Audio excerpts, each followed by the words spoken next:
we got a seat saved in your favorite spot. The world's out there, but not in here. We're pouring joy, not feeding fear. So hang your worries on the old coat rack. Kick off the stress, don't look back. Leave your troubles at the door.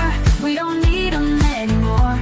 There's laughter in the air and kindness to spare. Like sunshine spilling on the floor. It's a brand new day, so pull up a cup. Coffee club's open, come fill up. Let the stories fly and the good vibes flow. We're all just friends you haven't met yet, you know. No headlines here, no judgment zone. Just real talk like back home. Bring your truth, your dreams, your grin. Everyone's welcome, come on in. We got cream and sugar and a whole lot of heart. And the best part is just restart. Leave your troubles at the door. We don't need them anymore. There's laughter in the air and kindness to spare. Like sunshine spilling on the floor. It's a brand new day, so pull up a cup. Coffee club's open, come fill up. Let the stories fly and the good vibes flow. We're all just friends you haven't met yet, you know. This ain't just coffee, it's a little escape. With every sip we set the pace. Slow it down, breathe it in. This is where the good days begin. So leave your troubles at the door. Let them melt into the floor. With a smile and a sip, take a little trip to the place you've been looking for. Coffee club's open, the welcome's wide. Just bring your heart and leave your pride. Together we rise, we laugh, we love. One cup at a time in the coffee club.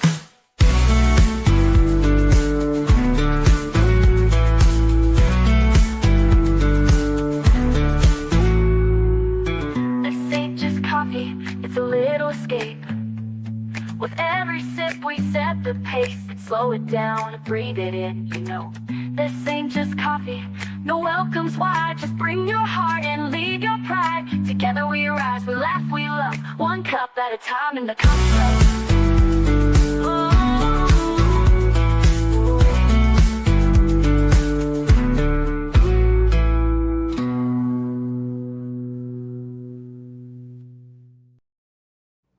Good morning, good afternoon, Coffee Club coming at you on Thursday. It is December the 18th, 2025. We got Army Vet, we got Hairbag, and we have a special guest, Santa, with us today. Oh, Merry Christmas, everybody. This is a bunch of bullshit. That's all.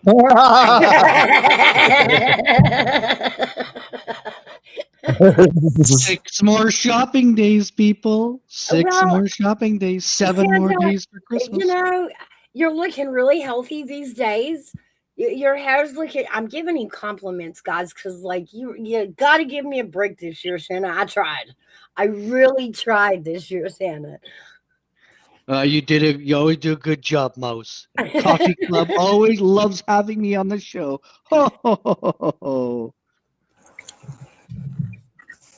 But I tell you what, I'm going to be bringing Hairbag a garbage can so he can put all that food that he has got in that pitcher in the garbage because it's gross. It's disgusting. You know so that you need a new garbage can. That food's been sitting on his table for like 3 years now. No, it's more like 10 years, I think. It's going on 10 years. Hey, don't be a hater. I'm not being a hater, but I can bring you a brand new garbage can. Hey, I ain't see Matthew. What up, OG? Hey, Matthew. Oh, graphics OG. Oh, yeah, our OBS god. Well, Well, we can say that. Which one do you think knows OBS? Because you've been watching Resto or Matthew? Who do you think? I think both, but Matthew's still having fun with it. See, I want to use it, but I don't want to buy another computer just for OBS, man. Fuck that. But I love your damn anime. That is fine. I know. He has always been spot on with the animation. Mm-hmm. Always.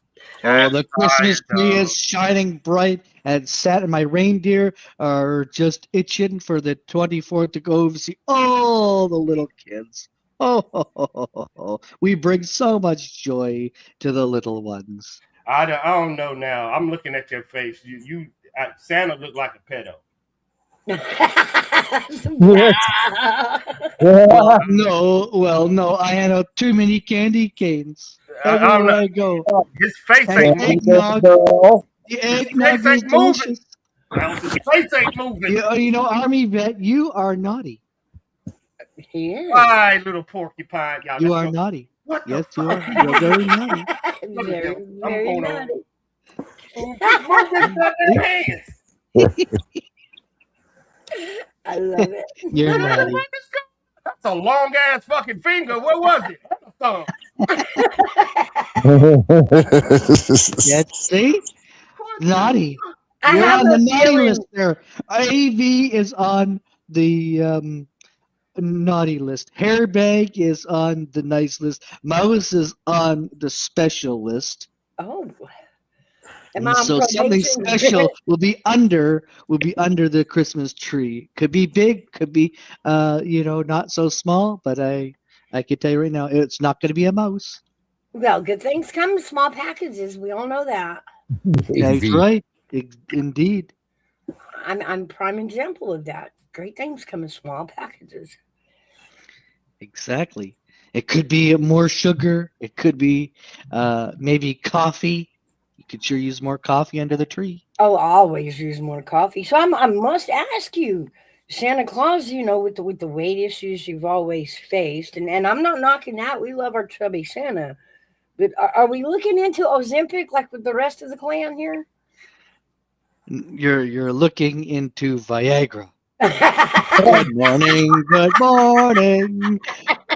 You I told you that shit don't yes, come out of second. Viagra. The blue pill, everybody. Put the blue pill in your stocking. Mr. That's right. Mrs. That's right. Santa ought to love that. Oh, she's baking up a storm, by the way. She's Go got with it. green and red and all kinds of cherry things happening. And she's even having eggnog. She's no rest for her, but the 24th she'll be resting because she'll be sleeping for the next year. Well, I'm in my sleigh, and of course, Rudolph will be leading my sleigh and seeing all the little kids, and she loves seeing the kids. But just remember, kids, that you better be asleep because I know when you are sleeping, and I know when you're awake, and I won't come to see if you are awake. So you better be in sleep because otherwise, Santa is not going to come to visit you. Boy, that must hurt when you're up in the sky on Christmas Eve delivering presents and you got Oh, beer pellets hitting you in the face because you're going so fast. Pause. oh yes, absolutely. I'm a Yeah, I, I, I'm a real parent. You come out that door at night, I'm gonna throw a shoe at your ass. Okay. that's why. That's why, Avi, you are on the naughty list. That's why I'm going to give you some reindeer and snowman poop in your stocking. Hey, Santa's. I can't call you that. Whatever. I can't do this. I can't do this. So I is NORAD going to be tracking you again this year, Santa? Oh yes, NORAD as always. They're a big time sponsor for sure. They Do they they know they always know. get it right? Because I don't know. NORAD just seems like you go in funny directions. Do they always get it right, or can you evade NORAD?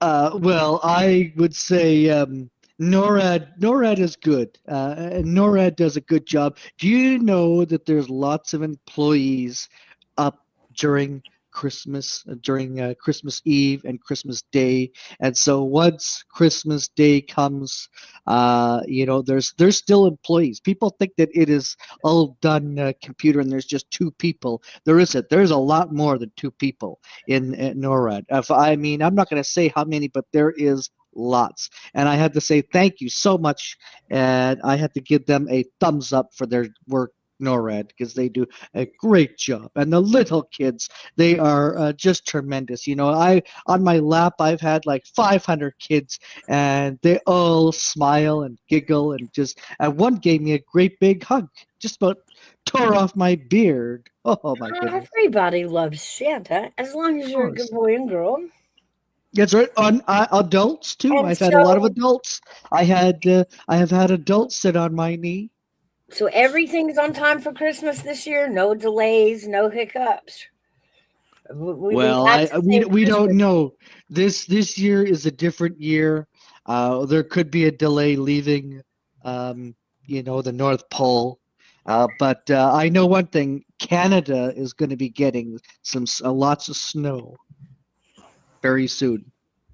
So So I love it, Okay, so Canada's gonna and I have I like love visiting Canada because it's easy for my sleigh to take off when there's snow, and it's easy for the reindeer just love Canada because it's cold and they feel like they're closer to home because the North Pole is just up above Canada. People don't realize it. Puts a smile on the reindeer's face. that is true. So I have one thing to ask Santa this year. Can I not have snow for Christmas? Can you possibly pull it off for me?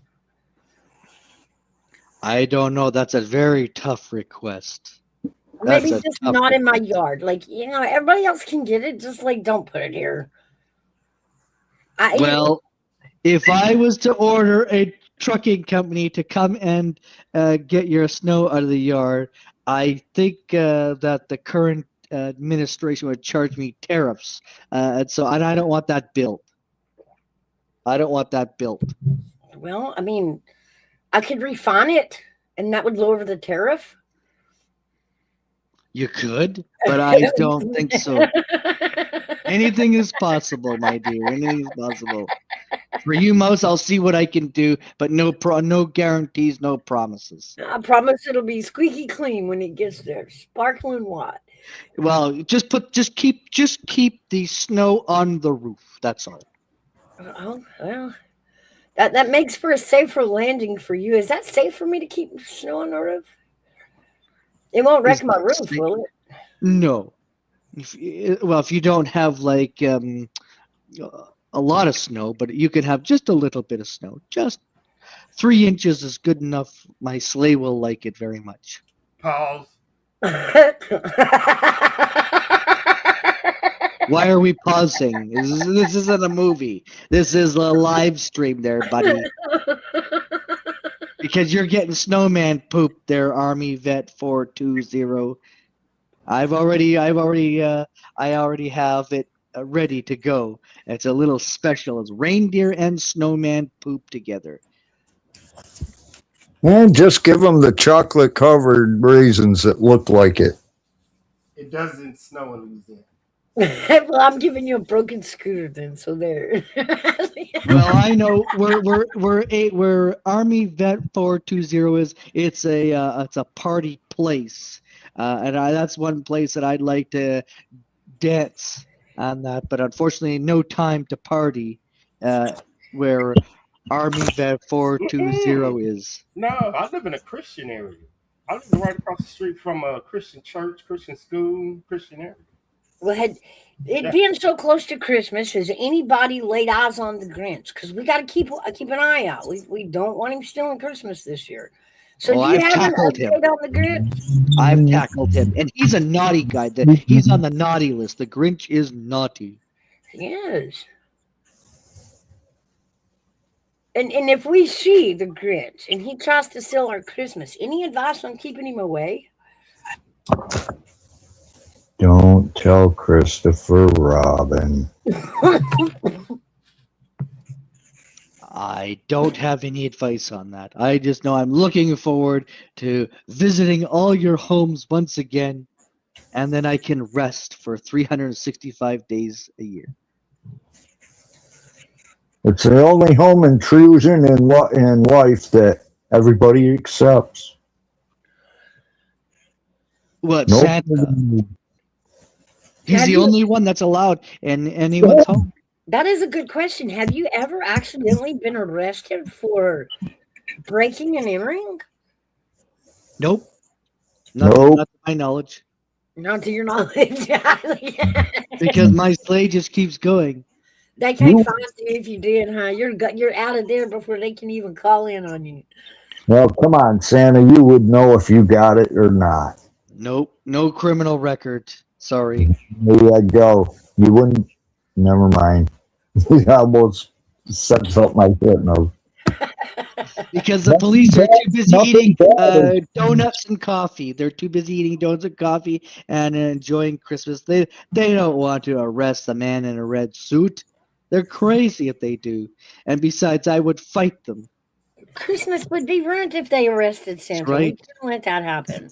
Well, a bunch of them get arrested every year when they do that wild bar hopping Santa thing in New York City. You Yes. never heard of that? Oh yes, believe me. They're on the naughty Oh, list. They're on the naughty list, believe me. I bet. They're getting And coal. They're getting all coal. Of and those the bar last question hoppers. is, how do you feel about all these impersonators running around this time of year? Does that bother you? Oh, no, no. I don't call them impersonators because they're helping me get the job done. Oh, so they're helpers. They are. They're actually elves. They're Santa's. They're Santa helpers. So they report They're a back to fill-in. you They're every they're time yes. they okay. So I know who is naughty and I know who's nice. Oh, Well, I heard. How do you get the reindeer to fly? You got a white powder you give them, and a little bit goes to the reindeer, and then a little bit goes to Santa Claus, and then actually, a little bit more to Rudolph, Claus. Rudolph the red-nosed reindeer. He's the one that guides my sleigh. So he gets him going. He gets to go That's why go he's go. got the red nose. He's got the light, as he guides my sleigh at night. That's from snorting too much. What the red light? The red nose. It's sore. No, no, no, no.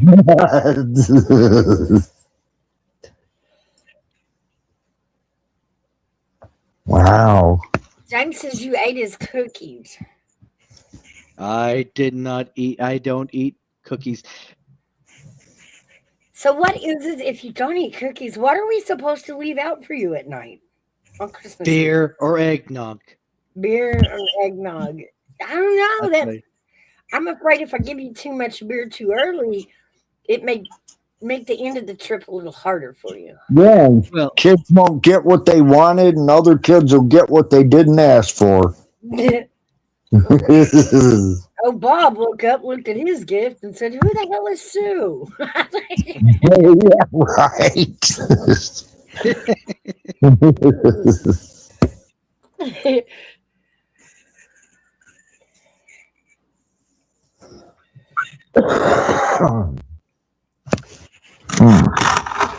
anyways, guys, I gotta get back. Mrs. Claus is in the kitchen, and I gotta go. But I just wanted to just say Merry Christmas, everybody, and have a good rest of your day. And bye for now. Thank Hey, you. Santa, can I make one request before you leave? Okay, go. All right. Instead of me leaving cookies out for you, why don't you leave me out cookies? I know they're not cookies. They are burnt cookies. They're charcoal. That wouldn't be good. You had to leave me cookies. That's You why I said can you rub don't my eat tummy. cookies. Well, after Christmas, I go on a diet.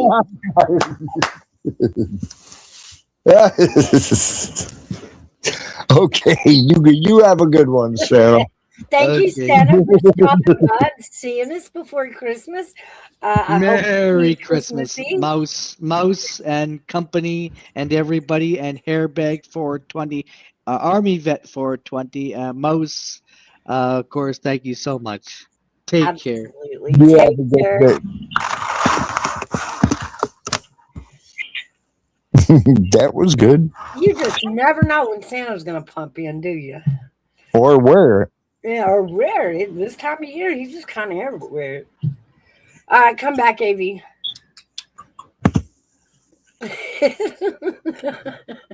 Oh, Are I'm you here. home? Yeah, it's a case, Mouse. It's a case out of Kentucky, Louisville, Kentucky, and you're gonna get where I'm coming. It was a missing case that has just been solved by a little girl that was missing for 40 years. Oh, yeah. That's what but my AI is relating it to these cases. Remember the two that we were talking about? I don't like saying their names. Yes. But Because this is what happened when a child disappears suddenly. okay. That's what And they're saying. we'll go back and talk about in kidnappings. The percentage that are family related, as in custodial interference Mm-hmm. type things. This case it was basically a custodial interference. Father had custody, and mom took off with the little girl. But Left it's and the went skiing. baby. But the baby was assumed missing, and she moved and changed her name and the baby name to a different name. Right. So And my now, growing up, the little girl had no idea all of this happened in her past. exactly. Not a clue. And you had asked me before on that missing case. I ain't gonna say the names of them, but Uh you was huh. like, "Well, how would you know? Because you're living that life, really." You remember Yeah. you was like, "Ain't no way if you kidnap a child and the child is living with you, they're gonna watch the news and know." Not if you move to Florida. You remember what I told you, Mouse? Outside of Kentucky and Tennessee, nobody knows some of them. Right.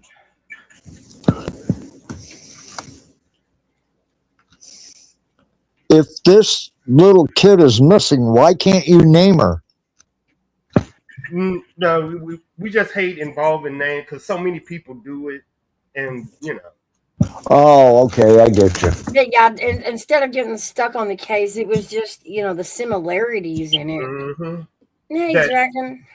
that a child just come up missing, and now you're starting to find out parents and family members are kidnapping a child, taking them to an area that hasn't covered the case, don't know the case, so they just living chilling. And going by different names. Exactly. And yeah, Resting. the little girl lived her whole life Yep. Crazy. totally unaware that this thing had happened between her parents, and her mom took off with her. Crazy. She thought, but these usually they don't even come to light Hey, until there's some sort of legal situation that arises about the name, like they want to enroll in college, or they need their birth certificate to go take their driver's test. These kind of things is usually what tips off, the person that, wait a minute, my I, paperwork is funny. And I don't know how she got. I think it was her neighbors. I think her neighbor said something is off. I don't know how they. It was something because it was 40 years. Because you seen the video? no, I've just seen little Mouse, they got pieces they of got it. the video. They got the video Oh, do they? of the police saying, "Is this you?" And she was like, then her friends are outside, and they was like, "Ha ha," and he was like, "I'm really here for you to arrest Oh you." my It's gosh. on like it's out. It's dramatic. Wow. It's dramatic, man. Wow. But that just tells you when you think, how could this happen? This is showing you how it could happen. And mind you, it wasn't a kidnapper, it wasn't a stranger, Oh, it wasn't just a family member or friend, it was her mother. the people that reported her missing. It would have been the father's family, yeah. So you can't get my dog.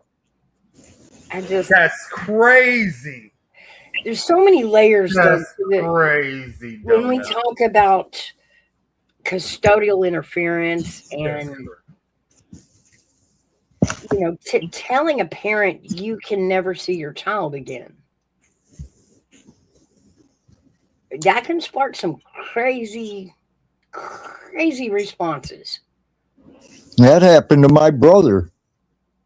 His Mm, first wife told him he could never see his daughter, and he hasn't seen her since she was 3. And this was back in the 80s. that's true. That's men's rights right there.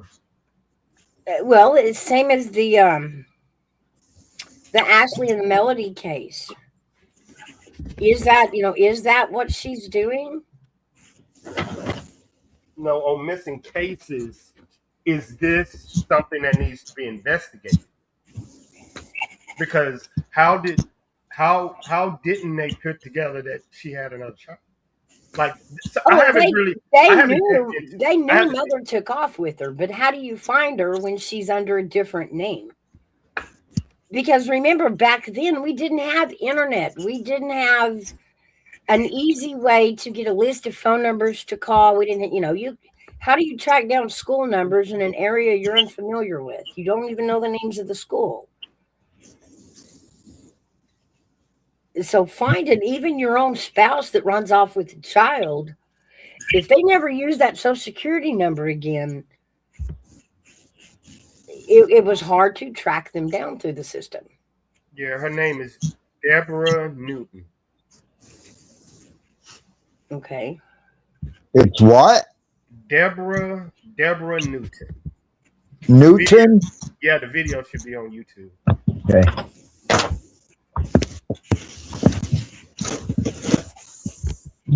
It took a whole month to get that body cam released. Damn. That doesn't surprise me. God, that was a long time. This is,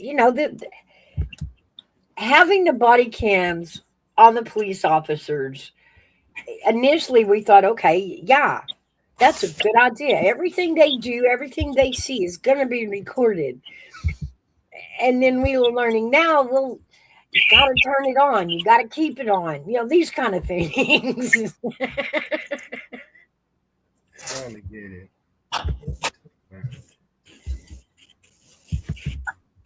We're running into issues now here during investigations. It was procedure here, for privacy reasons to turn your body cam off, talking to witnesses and stuff. And then we learned that was actually the wrong thing to do because nobody can remember the witness's story straight. If we'd have had it on body cam footage, we could have just reviewed the footage and knew exactly what the witness said. But by him just making a note of what the witness said, now it was all different answers. We don't know if the witness changed their story or if the cops just all wrote it down wrong. I put it in the private chat now. Okay. That's what you taught. Just in case people don't know what we're talking about.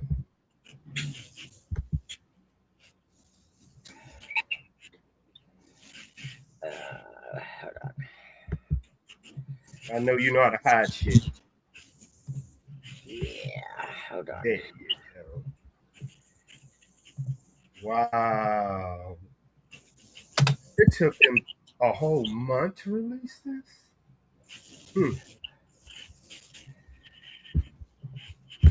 Freedom of Information Act. And can you imagine The dad. for whatever reason, whether she was doing it to spite the father or feeling like she was saving the child from the father. But how crazy is it? 40 years down the road, after you think, all is clear, 40 years down the road, you find yourself in jail for it.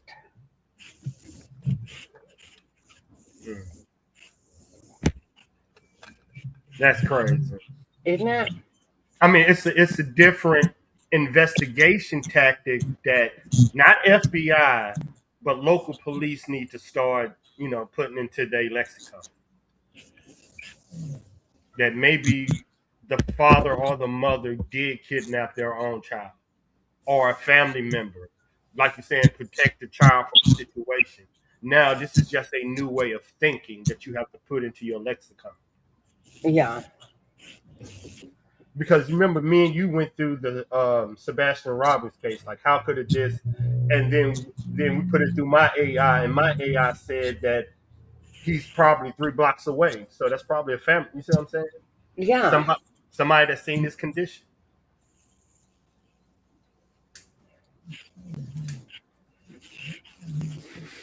But it's, it's so hard to tell when we're talking about, custodial interference type kidnappings.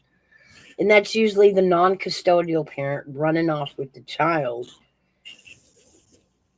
No, Those, no, no. But isn't this different when the child is presumed missing and there's a manhunt for your child? That's different. that's what happens when you run off with Yeah. your kid. Your child will be reported missing. And they will hunt you down and arrest you for kidnapping the child. It's still by law kidnapping to take your child and run. If you don't have custody of that child, it is still kidnapping. See, this is what I thought happened, and I ain't for sure because I just got into it yesterday. I thought both parents reported the child missing, and then behind the scenes, the mother acted like she was with the father and everybody with the missing child, but behind the scenes, she had the child in another state hiding. And then once the heat 3, 4, 5 years, they said she moved from Kentucky to Georgia. Then after that, they took her mother off the registry for like you could have did this. Then she moved from Georgia to Florida, and in 40, see what I'm saying? She moved the child before. Like she did that. She actually participated. That's Well, what I I was didn't thinking. hear the story that way. I I know. heard that it was basically custodial interference. She had visitation, but she didn't have custody, and they take off. See, I got to get into this case. I don't want to get into You it. know, I need to get into when custody, when you, even though it's your biological child, if you don't have custody of that child and you take it from the other parent that does, it is still kidnapping. And even if you get away with it for 40 years, apparently there's no statute of limitations on that. I'm looking it up. Because that was my first question. After 40 years, it's not murder, right? So is there a statute of limitations on that?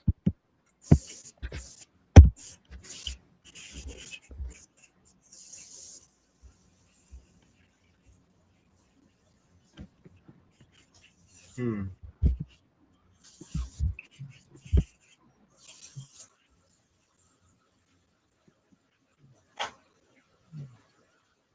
Missing child. Michelle Newton found over 40 years later thanks to an anonymous tip.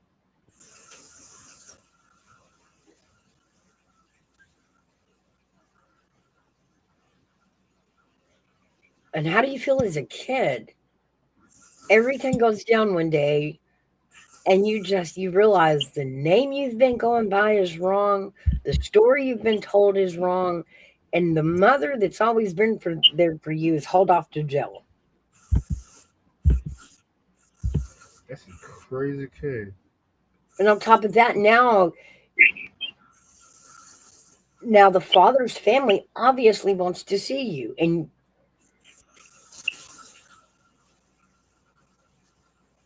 that's a lot. I don't know. To find out my mother kidnapped me and never saw Okay, me, yeah. I see it. wild.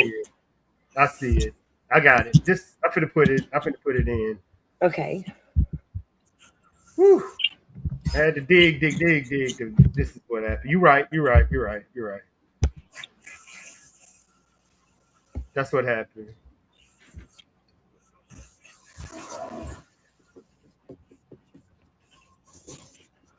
Just in the chat. Hmm. So I thought she had, but yeah, she just disappeared with the poor baby.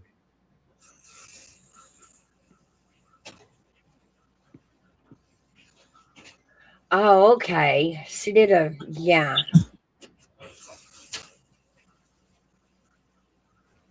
So I mean, the interference was just not going where she said. Because she evidently had custody of her to be able to relocate to Georgia, even if that was a lie. But you're not. We all know in divorce, when you've got a court order on a kid, Oh, yep, that's a what lot it of is. times you're not allowed to move around without notifying the other parent. I got it. Keeping them, updated on your addresses. I got it. The reason this was different was this was filed in federal court. That's why it's not in state court. If they felt like they left the state, then yeah, it would go into federal. See, I don't know, but yeah. Just the crossing of state lines. But this is interesting. What I'm talking. He must be the father must be reported. Oh, they haven't contacted the father? No, they got to do the DNA test. Somebody, they're trying to find a family member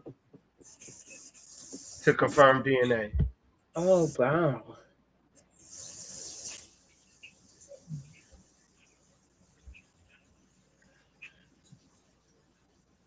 Yeah, it's very interesting how it all transpired. That's what I'm saying. The dates is what I'm looking at. Like, okay, because basically, this tells me in law, and just in reading the law, if this happens, if a woman was to take her baby away from the state and loses contact, a man can then file in federal court for what you just said, Mal.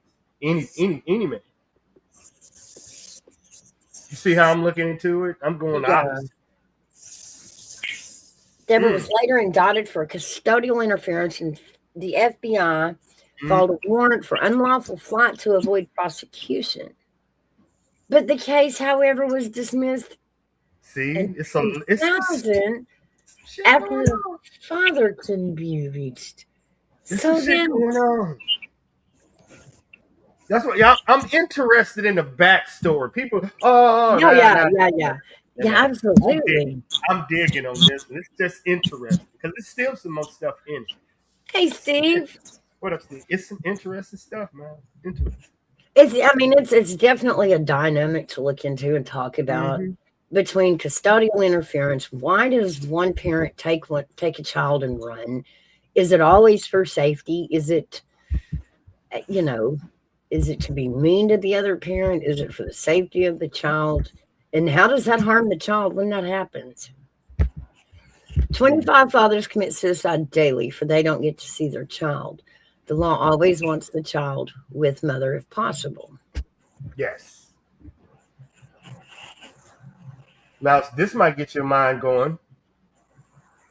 In 2005, Michelle was removed from the National Center for... Now, this is some shady stuff. You see how interesting this is getting? Well, I was on statute of limitations, but if everything's dismissed, why is she in jail? It's some interesting dates that I'm looking at when I went back through the case. The fact that it's not state, it's federal. I'm like, what the fuck is going on? Wow. Yeah, I'm just, y'all, my bad, y'all. I just, when something go left, I'm like, why is it going left? Yeah, okay, but we have to ask dismissed. Wow. With or without prejudice. So, did they hang it up until they found her? And can they do that? That means it wasn't the father. What don't that mean?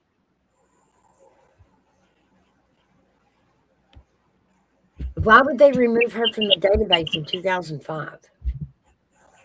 Don't know, but if it was the father that did this, I'm sure they would have said a father. The case was reopened because of a family member, not the father. A family member eventually requested assistance from the Jefferson County Sheriff's Office in Kentucky. The authorities began investigating again in 2015. The case was then revived in 2016. See? You know me, I want to know the players in the game. Who was this? Why wasn't it the father? Like, it's just interesting. Well, it would have been the father pursuing charges, I'm sure, but... I think it was fed charges. Well, let's look it up. You remember you said the federal... That's why I said I couldn't find it on the state, but you said federal because she was eluding prosecution. That and crossing state lines puts it fed. But you said she had custody, so she could take her kid across state lines. Well, okay, No. That is usually on. Well, not every parenting plan, but if there is fear of that, there is usually a stipulation in the divorce papers and child support plan and child parenting plan that neither parent during their custody, even if they have full custody, will run and hide from the other parent, especially over state lines.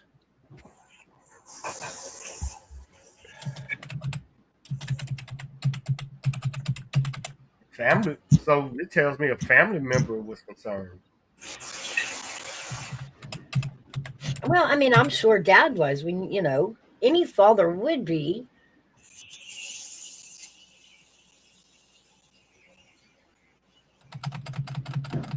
What up, Nikita? Little feeties. What up, Hey, Akola? Nikita. Akola, I believe I told Mouse this. 90% of all male deletions come from a woman. Mother, daughter, sister, girlfriend, wife. That's how strong women are to men. So I totally agree. All right, now what state was this in again?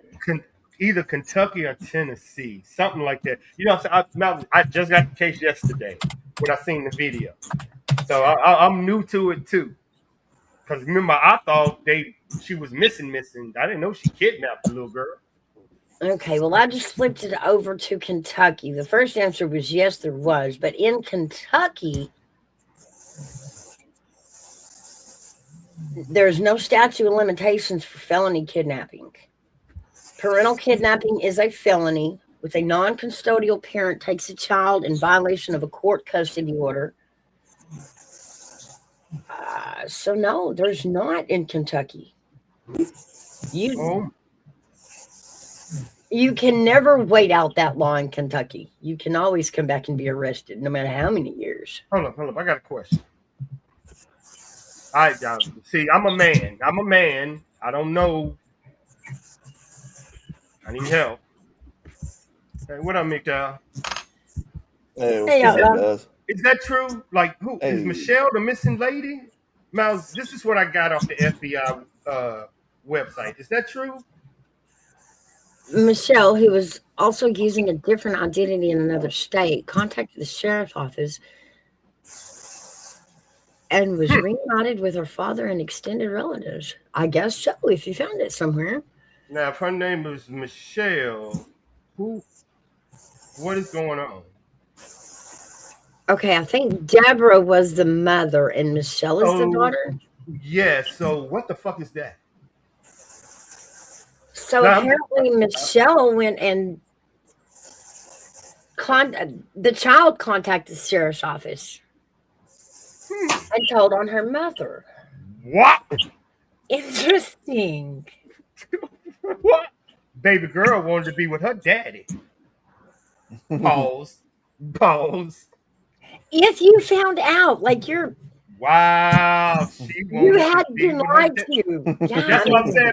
I need you to confirm it before I said it. That's why I said that. I did, because I ain't for sure, but I had to get this from the FBI found it up. Not state. Like, wow. That means she snitched on mama, saying, fuck you, I'm going back to dad. Well, at first we read an anonymous tip, did we not? Well, I think they just unnominated that tip. Big time, I was shooting. Mouse walked right into that one. Then she walked right into that one. Oh man, I'm telling you. Hey, Mark. I'm telling you. Walked right into that bitch. Hey, you right in the red pill, Mouse, on that one.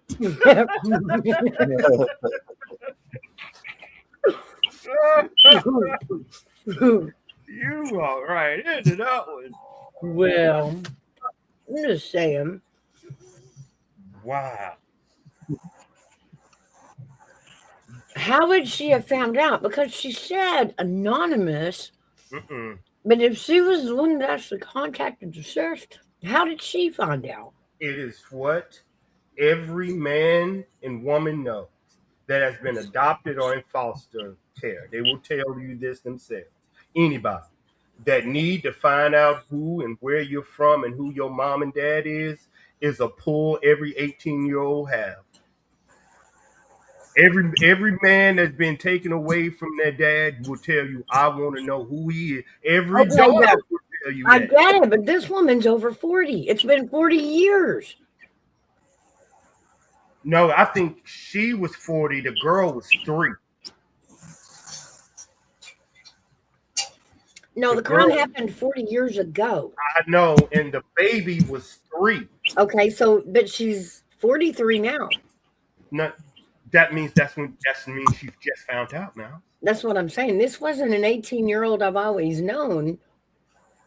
So what is that telling you? What do we have that everybody else don't have? We have what? DNA testing that everybody does. I told y'all that was a bad idea. I told y'all all these DNA things were a bad idea. I can't even get y'all to argue because MGTOW, I brought up that new bill that says 50-50 DNA testing at birth to mouse, and she agreed with it too. She's like, yeah, I get it. Well, what I said was I do see upsides and downsides. I don't see no downside. Because you said the mother know who the father is. The only person that don't know. Okay, where I said the down part was on those occasions that families are started with a baby already in tow, right? And the old way was just to raise them all as one single family, right? And so there were occasions where a woman could be pregnant, the man leave, another man decide he wants to step up. Where used to you could put the father's name on, you could pick the new boyfriend's name and put it on the birth certificate, and you wouldn't have to go through the adoption. But I started arguing right here, MGTOW. I was like, Mouse, do you hear yourself? You think another man will get with a pregnant woman and claim that baby is his? Yes. No, MGTOW, go for it. Hey, back, go for it, y'all.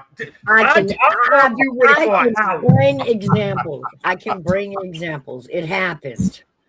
All right, what are we talking about? What's going on? Mouse, give me the percent. Mouse think men would, after a girl get pregnant by another man, date a woman that's probably 6, 7, 5 months pregnant, while the girl is pregnant with another, and the dude get with the girl and then say, I want that baby as mine, and want his name on it. Do men do that? Not usually, no. Mouse! No. I didn't say it was every day. I said on the rare occasion, but it does happen. Mark don't even cuss, and he said hell no. Examples, it does happen. Mark a Christian, and he said hell no. He been cussed. Yeah. It doesn't happen every day. It doesn't happen to everybody, but on those small occasions, that's the downside to it. Those things wouldn't be able to happen like it used to in the old days. Where the new dad just signed the birth certificate, they didn't have to do an adoption, and everybody just moved on with the last name. So you're still lying to the baby. The baby don't know his father is. That's for when he grows up to explain to him his daddy. Like, that's the conversation. Man, see, you walking right into red pill and MGTOW, Mouse. You walking directly into take these pills off my panel. Mouse, it's like you are walking to home run hits. No, I'm trying to say, no. This is what men fear. That a woman won't tell his child. I know you didn't let me finish. You didn't let me finish. You started throwing fucking pills at me. What I said was that part right there was the downside to that. Now the upside was never again will a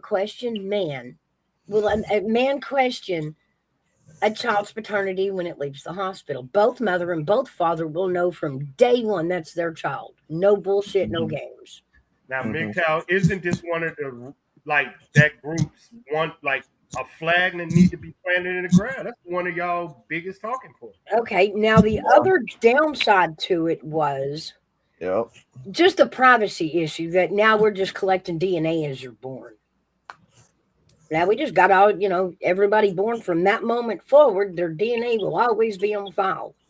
That's kind of a privacy issue with me. I don't know about that. The problem is you've got to have people in positions of power and authority that don't view humans as disposable resources, right? Because again, that's a multi-billion-dollar industry that they don't want to upset, because it doesn't matter whose money it's coming out of the pockets of, as long as somebody's getting paid for all of this and taking care of these kids. You got to have people that doesn't benefit from it financially and get it back on track. Other countries won't allow us to do maternity testing at birth. Well, I mean, there's no reason to do a maternity test, but if we kind of know it was ours, like we know we were there, like we know. Well, here's the thing: a lot of men start having to pay for children that's not even theirs. Well, that's what I'm saying. That was the upside. One of the upsides was that never again will a child be out there not knowing their father or their father not knowing about them. Right. The games that women can play of going and getting pregnant by this guy and saying you did it because they want to, they prefer you over him. Those games will stop too. That's an upside. Mm-hmm. Yeah. Okay. Now, y'all might can tackle this since we're fathers and mothers. This also will affect child support.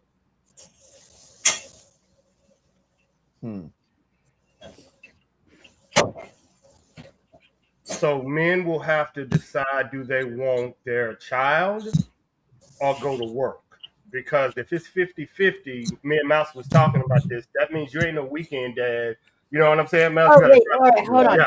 What he means by 50-50 is that once a child is born automatically, without ever having to go to court through, an ugly battle, by having a DNA test and by establishing paternity at the very beginning, then they should probably also carry on and give each parent 50-50 custody until something changes. If he's abusive or she's abusive, whatever.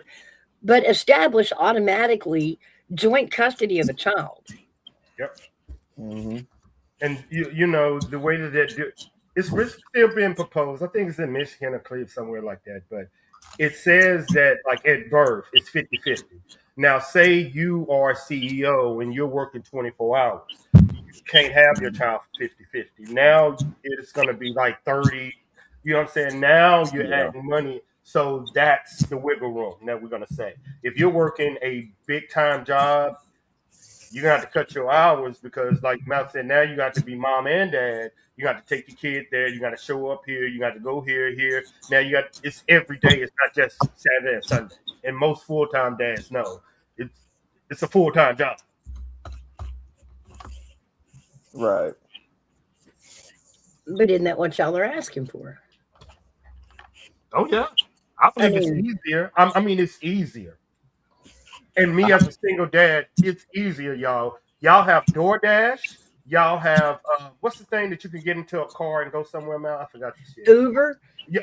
If you want to go take your kid back in the day, I ain't got no car, but I got a house. Now you can get that car. You can get food to you. It's easy to be a single dad if you get around other single. And we were like, dude, life is easier now. Life is easier. You can actually be a damn fun dad who not stressed about what's cooking, what ain't there, what food. Now you can prepare. It's different. I'm just saying. I mean, things like foregoing childcare and getting a housekeeper is fair game too, right? That's help. Well, you know what I believe. If you get a kid, if you have a kid, women think you're attractive anyway, so they're gonna come running to help. They always do. Yeah. They always do. Hey, Savage. What up, big dog? Yeah, women think. Yeah, go for it, me. I am of the sound opinion. I don't believe that you can serve two masters. I don't believe a woman can have a family and a career at the same time and be good at both. That's just my honest opinion about it. Um, I believe she will prioritize one over the other. There's no way you can be good at having a family, raising children properly, and have a career at the same time. In my opinion, I don't believe it. I don't know. We were latchkey kids in the 80s. Both our parents worked. It wasn't, they weren't CEO. Well, dad owned his, but, they didn't have big careers. Mm-hmm.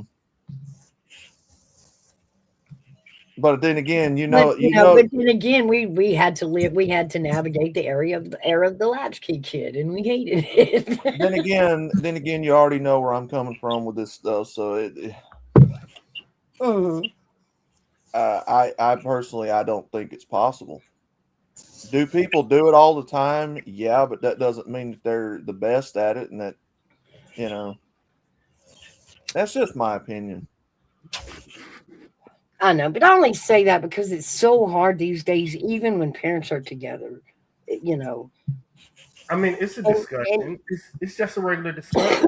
I've had yeah. it before. I had the discussion, and I'm gonna try to get Or- what y'all saying. Y'all Or are let me saying rephrase. go for it. Well, real quick, or let me rephrase it. There's going to come consequences if you try to do both. There's always going to be a cost. There's always going to be a trade-off or a consequence that comes with it. Hmm. It's not going to be like it was back in the old times where you had more of a secure modern nuclear family where everybody had their roles or if you want to call it roles or place or whatever you want to call it. But yeah, you're always going to have a trade-off, and nothing is perfect. Let me make that very clear. Nothing is perfect. We just know what works. How do y'all feel about grandma's babysitting in instances that family has, both mom, dad have to work? Would it be better daycare? Would it be better, because not everybody, in 2025, that nuclear family of having the whole generation, aunts and uncles all relatively close, we don't have that anymore. I mean, the best we got is hoping you have a grandmother around Mm-mm. or an aunt, if not, you have to pay daycare prices. But at the same time, both people are having to work to make the bills. That's the economy, and that's what it's Right. doing to raising children. Right. Mm. That's something that this economy has purposely done to get men and women away from each other in the home. Yeah, it's a bigger problem.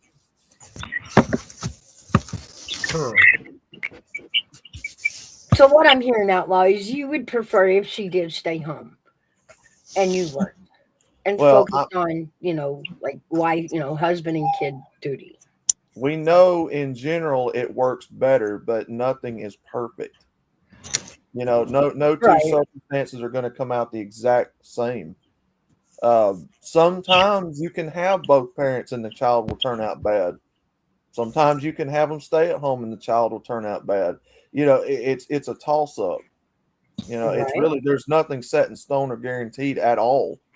But we do know by and large it works when you do have one parent at home raising children versus both of them working. True. Ideally, and I think a lot of us moms still want it that way, but Sure. then again, when ends don't meet, what do? We Yeah, gotta help. We gotta and- help. And that's what I'm saying. This economy has fucked it up for everybody. The greed of people, raising the cost of everything, putting tariffs and taxes and stuff on different things, and not making the wages go up to meet. Exactly. Yeah, it is a top down deal. Yeah, again, that's why if you watch my channel, my shows, I don't solely blame one gender over the other. And I'm telling you, it is a top down.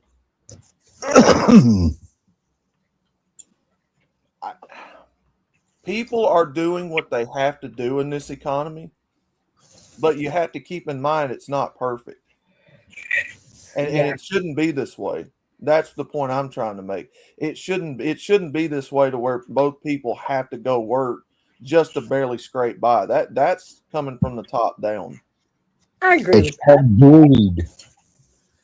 Well, I mean, when we started swapping conveniences out, you know, we no longer get up at 4 o'clock in the morning and go out and pump our milk, pick up our eggs, chop our firewood, all the things. Right. I think that, as we move forward and get more modern and we turn everything into more convenience, it's going to cost us more. Mm-hmm. But people got to understand it was intentional to get men and women out of the home together anyway.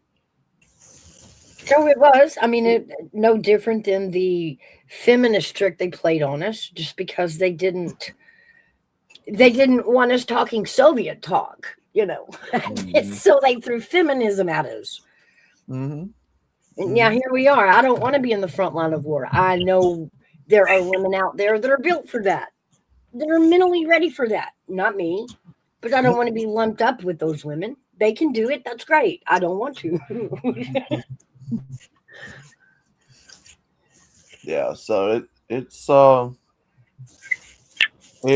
very complex problem with multiple moving parts and pieces that we're trying to address, and it's just if people are going to prioritize what they want to do, there's nothing you can really do about it.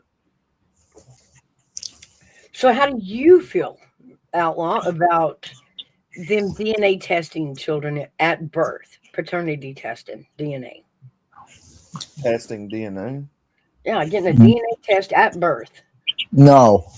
Every child born from here on out gets a paternity DNA test. They'll never not knowing who the father is. How do you feel about that? Not knowing who the father is? I said, never again will a child leave a hospital not knowing who their father is. Oh, that ought to be normal anyway. No way. You're infringing on a person's right to privacy. That's Big Brother looking. They're overstepping right there.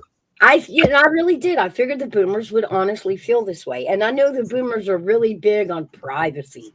You don't have to know everything about me on record. The fact of the matter is that ought to be normal. I mean, every child leaving the hospital that's newborn ought to be with the correct father. That should never have been. How is that a privacy issue? All right, what happens if that father's an asshole? Now, that's a different matter, but at least that's my point. So what good is it to let the kid know who his father is? Because the child has a right to know. Yeah. All right, you wait and you tell him later, like we've always done. And how is that? But how has that triggered our young men? Well, then I would ask the problem of how is it fair for a man not to know his own child? It isn't. It's actually the man's fault. How? How? If you know you got a child and you don't want anything to do with it, how is it not? No, he's saying the DNA will let you know. Like if you have a single, like y'all operating on marriage. Majority of this law was for single men and single women having a baby in the hospital. Wow. Okay, because sometime down the line, there's going to be a custody and a parenting plan done on a single family, right? The parents are not married. There's also going to have to be a DNA test ordered and paid for. So it's going to come along at some point. All right, let me. If it's pursued. Sure, because there's no demonstrations anymore. Nobody protests. Let me The only thing they do anymore is they break out a weapon and either start slicing or start pow-powing. let me Where switch did- over. What? We thought we was talking about the cookie mouse. Thought we talking I about thought we were talking about DNA. I don't know where Mouse, it is. Mouse, let me switch over to the phone and because I gotta go Okay. somewhere. Okay. So, Well, No, it's okay. Do you know, like, if a girl go in to have a baby and the dude isn't her whatever, she can like you got it. all right, you guys hear me? Yeah. Yeah. no. You got an echo on. Hold on. Mouse, How you about have to now? explain this one, Mouse. You have to explain this one.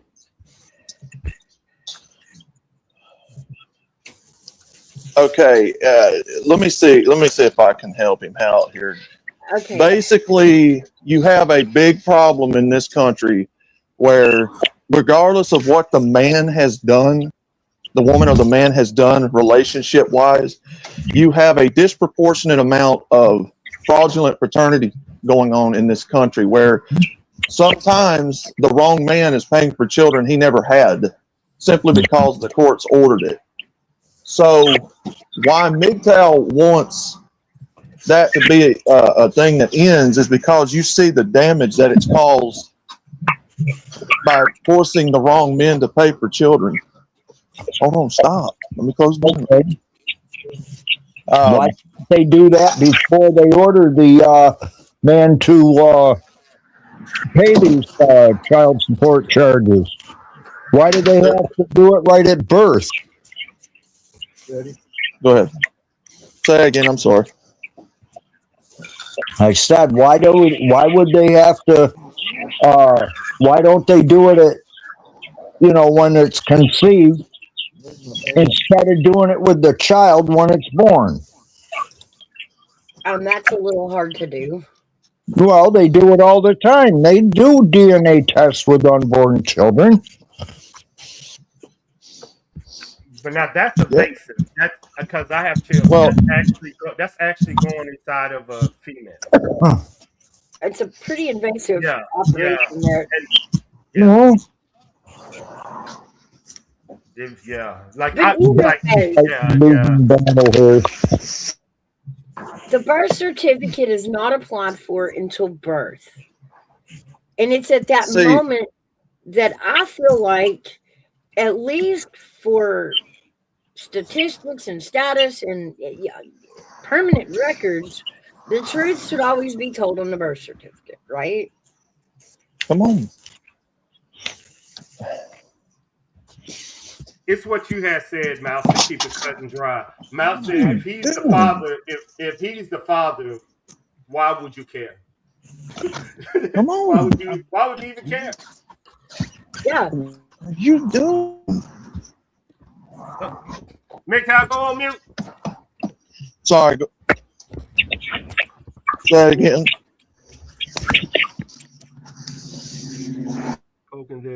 There, I got it. Hi, Gigi. I know, right, Zizi? That'll teach them too. Y'all ain't gonna get away with it. Stick us with a bunch of babies, guy. Even the state's gonna know when this baby's born. You did that. Quoting the Players Club. Some men pull out game is weak. Yeah. Mm-hmm. See, Hairbag, the thing that me and other MGTOW advocate for is whether the man is a piece of shit or not, he has every right to know that that's his real child. Okay, I get that. Thing got ripped out of my ear. I get that. I think what he's saying is the good outweighs the bad in this case. Well, where is it fair for a man to be paying for children that's not his? I mean, well, on the same argument, what about those men that you go tell you're pregnant? That, it ain't mine. It can't be mine. Nope, it ain't mine. Yeah, you're gonna have terrible men in this culture. That's true. But also, this is a means to prevent broken families.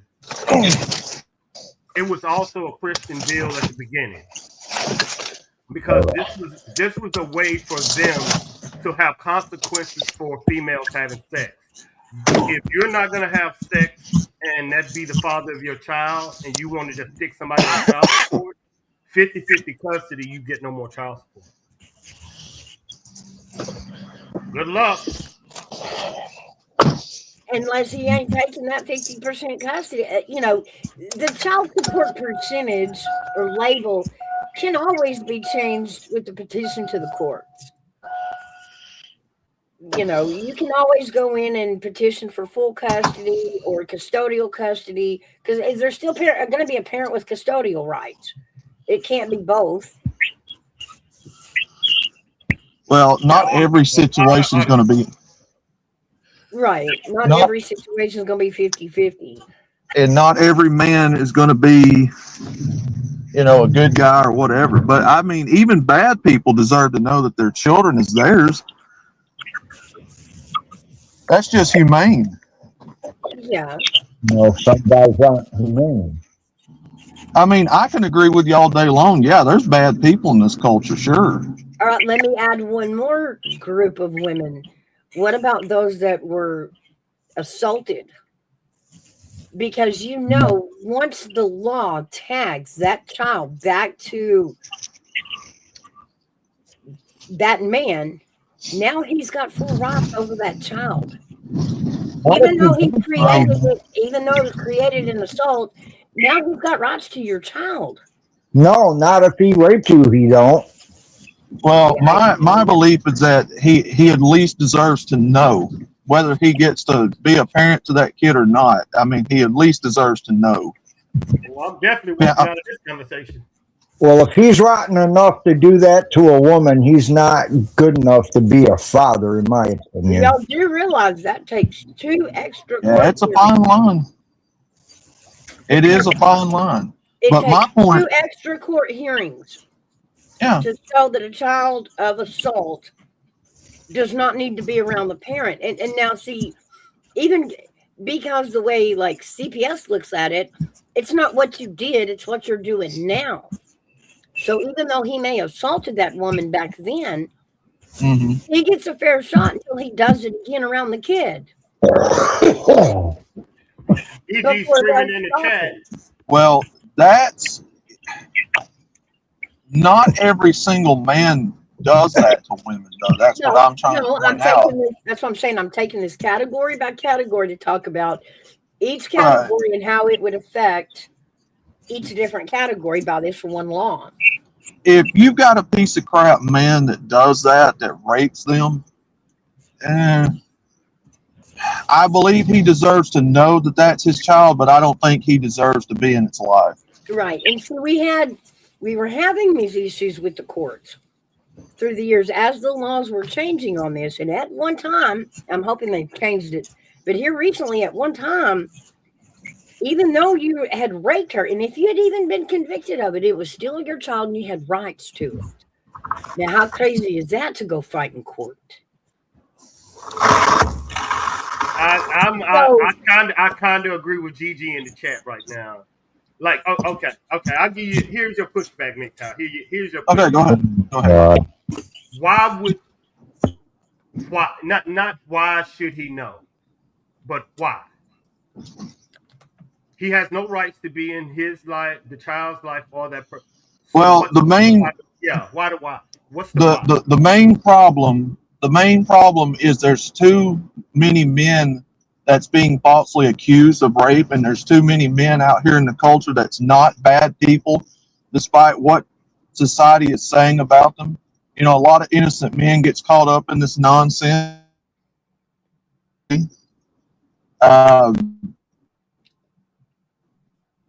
But like with everything else, the good and the bad, you get the good and the bad. If that makes sense. Can you guys still hear me? Yeah. But what's the why? You said there are good people that are in jail that's been convicted of the crime, and bad people that's been, So what's the but why should a convicted rapist No. What's your why? You've got to have consistency. Otherwise, it doesn't mean anything. Why would he need to know that's his child? Yeah, exactly, Mouse. There you go. I mean, because are we going to consider that he's going to come back and be a father? Probably not. I mean, but what you do is you legally establish that man back into the victim's life. That's all I'm saying. Yes, what they have done is unforgivable. Nobody.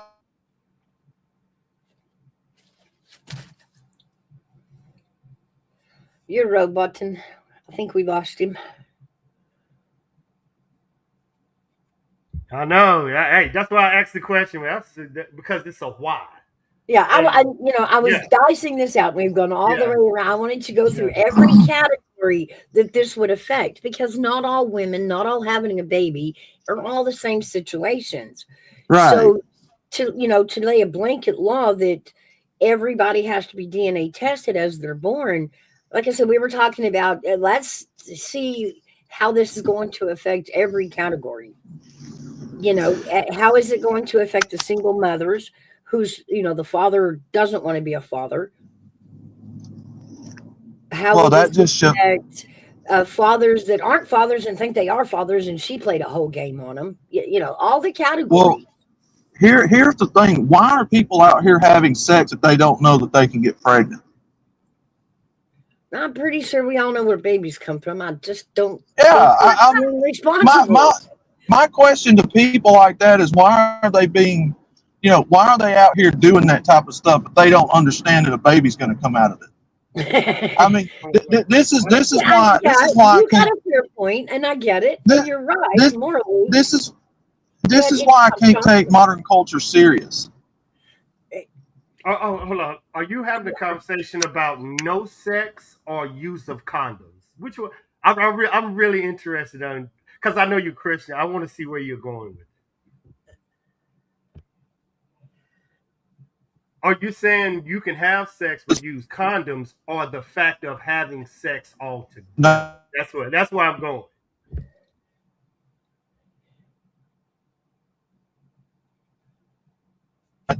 And then the situation evolves to where he may be a piece of crap, or she may be a piece of crap. To what we're talking about. What again? If it gets to the point to what you're talking about, why are they having sex in the first place if it's going to get to that point? Do they not know that that's going to happen? Most men want to have sex. Yes. It's a woman that chooses to make that man a father. Yes. That's what I'm saying. There's responsibility on both people. I disagree with that. Y'all decide to make yourselves a father when you have sex with us. Women can delete. Remember, we had this. Women and both men. Yeah, it's going to be the same. If you don't want to be a father and you want to have sex with me, take care of that. If I don't want to be a mother and I want to have sex, I need to take care of that. But here's the backside. That's what I'm saying. No, but that's what I'm saying. Remember, the backside of the story is that woman can delete that baby without that man even knowing. So this ain't no fair fight. That's what I'm saying. Why are they having sex if they don't know that children are going to come from it to get into that situation? See, that's when both the men and the woman takes responsibility for their actions. It's not like society doesn't know if we go out here and lay with one another, something's not going to happen. The fact of whether men or women are bad comes into play afterwards. I mean, you both decided to lay with each other. You both decided to do that. The child is innocent no matter what. The child didn't have a say in it. So, if a man turns into a piece of crap afterwards, in my humble opinion, yes, he deserves to know, but that's it. If he don't want to be in the child's life, then that's it. At least he knows. And his conscience can deal with him. And the DNA test having been done and proven him the father, is it still fair to chase him for child support? Still his kid. I'm leaving this out. That raises another question of if they're this is my humble opinion. If they don't have the money to raise children, they shouldn't be out here doing it. Men or women. Men or women, yes, Right. both of them. You're not ready for that.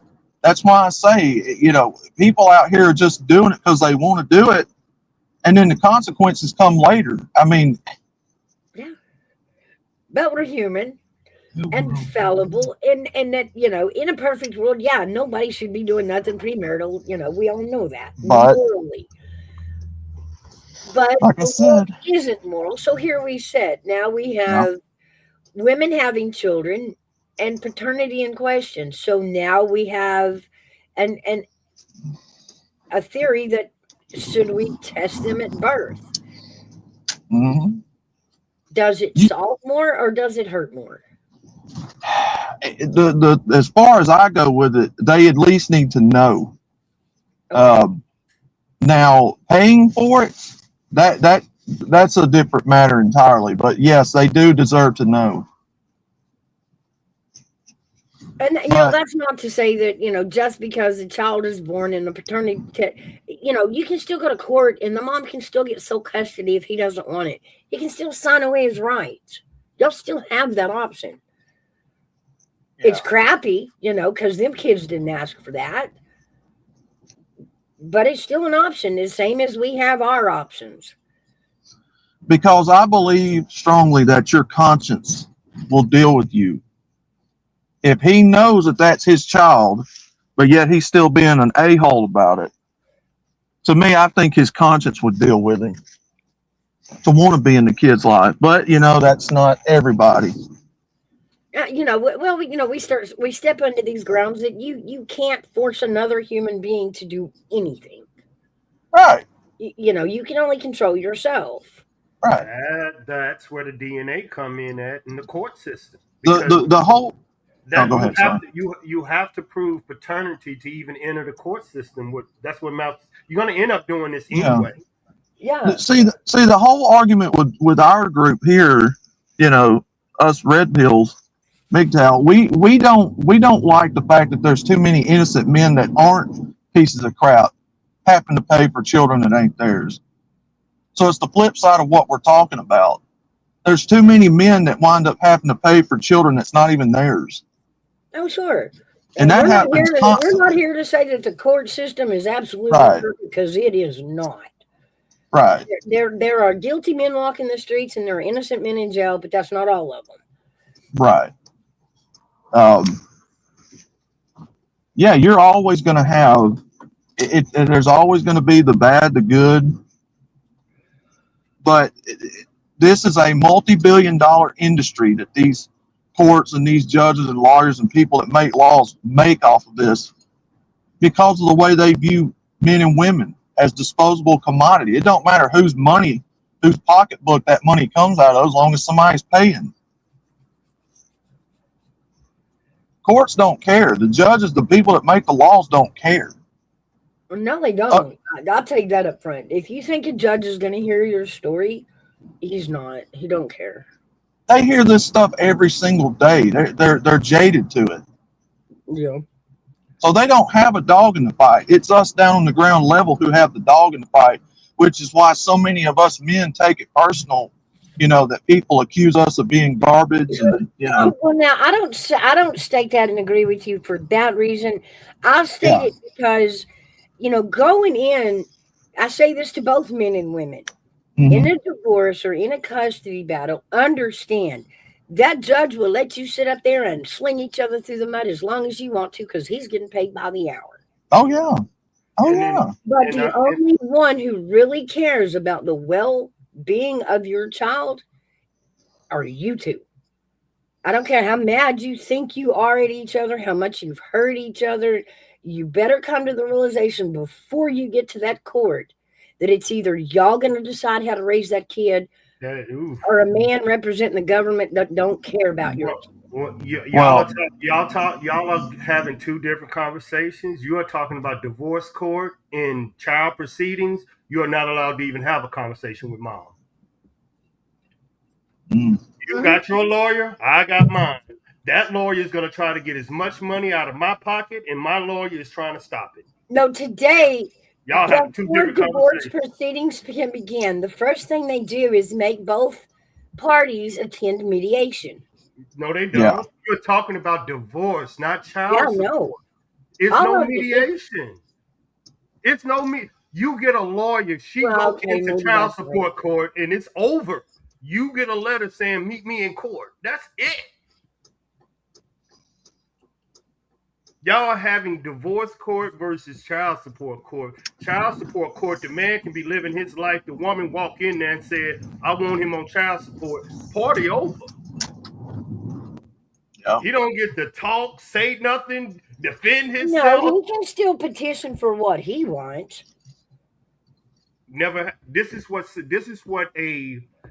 coming directly from a child support lawyer. I don't care if this woman was the most worst wife to you in the world. Hey, That judge sitting up there don't give a fuck about her. He want to know how good of a mom she was, not a wife. Well, Then way. then he gonna turn around and tell you that judge has been sitting up there on that court case on that for 50, 60 years. Judge, do you really think you're gonna tell him anything? Well, Like, you're stacked. Gutter's one problem with that. What if the child wants to be in that man or woman's life that is a piece of crap? Because that does happen. You know, children, and I agree with you on that. I do agree that children ultimately, you know, will decide, but sometimes the children doesn't know what's best for them. And sometimes they'll choose that bad father or that bad mother to stay with, you know, due to what maybe she's giving them everything they want and he's not, or, you know, wouldn't the outcome be bad for the child then? Yeah. Yes, that's what I'm saying. That's what I'm saying. Sometimes the child doesn't know what's best for it. Because sometimes that's why they're children. But what I'm saying is, if you with the bad parent, either mother or child, when the bad outcome happens, the court is going to put you back with mom or dad. You see what I'm saying? A good parent, no matter what. No matter what. In other words, if what Gigi's saying is we need to go by what the kid wants in the courts, you can't always do that. Even though I agree with what she's saying, you can't always do that because sometimes the kid's going to not know what they're talking about or not know what's best for them in the situation, because sometimes all the details aren't there anyway. You know there is a thing such as the kid being lied to. What conversation are y'all having? I don't know. I was just talking. I'm trying to catch up, Mouse. Trying to catch up. I was talking about Gutter's comment she made about it's what's best for the kids, which I agree, it is. Yeah, she's not wrong, but at the same time, you also have to understand that kids don't always know what's best for them. Well, parents don't always either. That's right. I agree. Yeah, like I said last time I was on the show, there is no black and white answer. There is no one size answer fits all. It's all, you're always going to have multiple variables that it's not always going to be a perfect outcome. Right. That's just life. That's realistic. You know, you're not always going to get what you want. Yeah, there is no perfect solution to any of this. It's just. So having spun all the situations that can arise of testing a kid's DNA for paternity at birth, is it more good? Does it do more good or more bad? More harm? My humble opinion, I would say it's circumstantial.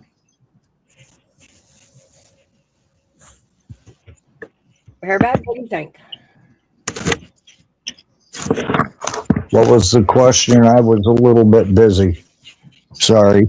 So is it better? Is it more for the good of the child, or is it more for the harm of the child to DNA test them at birth? Does it bring more harm or more good to a child? Well, you see, I got to thinking about that, and in my mind, I'd say it's a double-edged sword.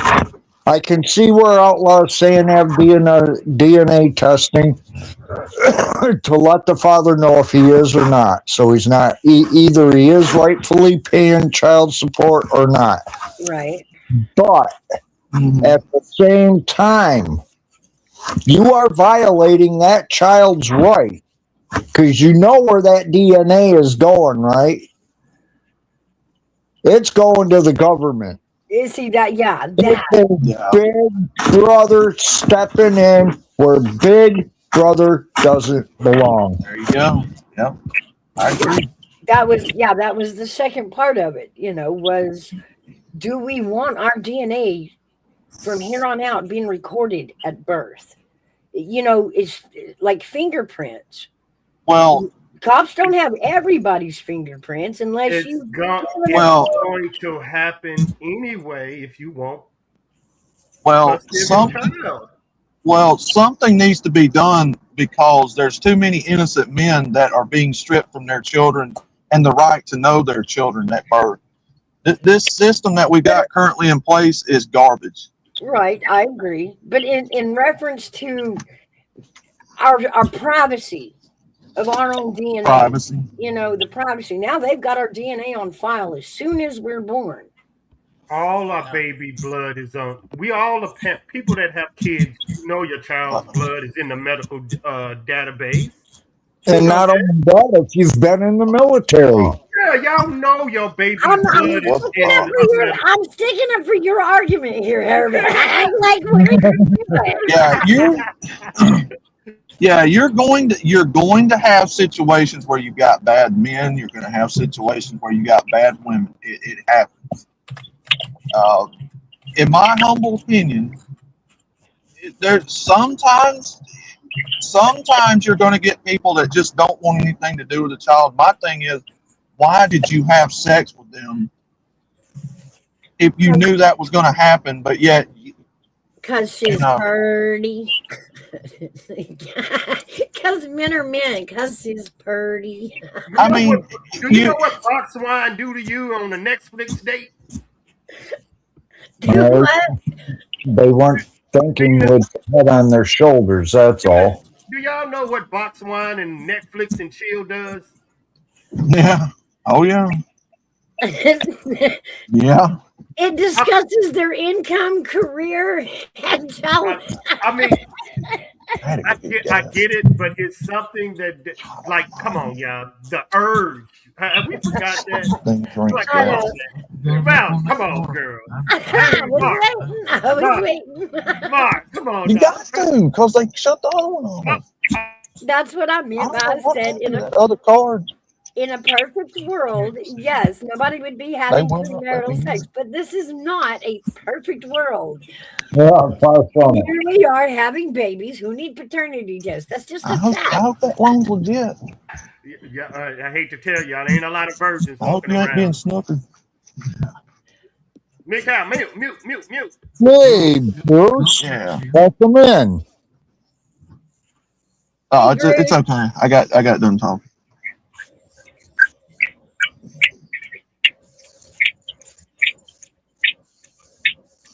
Yeah, it's you're gonna have disagreements no matter how you go about this because everybody's got their own opinions about it. Yeah. Are you? Is this? There's one we haven't talked about. What you got? There's one group we are forgetting. What about the the test tube babies, the intravenous babies? Hold on. The surrogacy babies. Those in that field. How weird is that going to be at birth that it's all going to come out, right? And it's... Oh, yeah. You understand what I'm saying? Yeah. Yeah, how do you know the father is there? Well, does it if you paternity test a baby that was test tube for surrogacy or, whatever the issue is, an egg or whatever,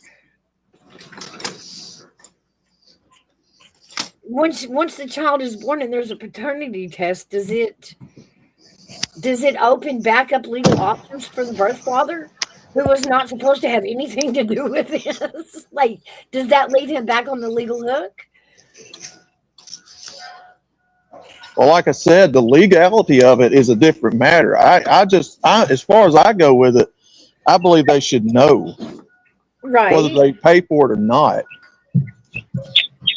Because I believe that people still have consciences, but then again, not everybody is going to. Right. And if the everybody same. did, it wouldn't be an issue. I mean, All right, but it is the real world, and the real world is not black and white and beautiful. right. Hey, Wanda. Hey, Wanda.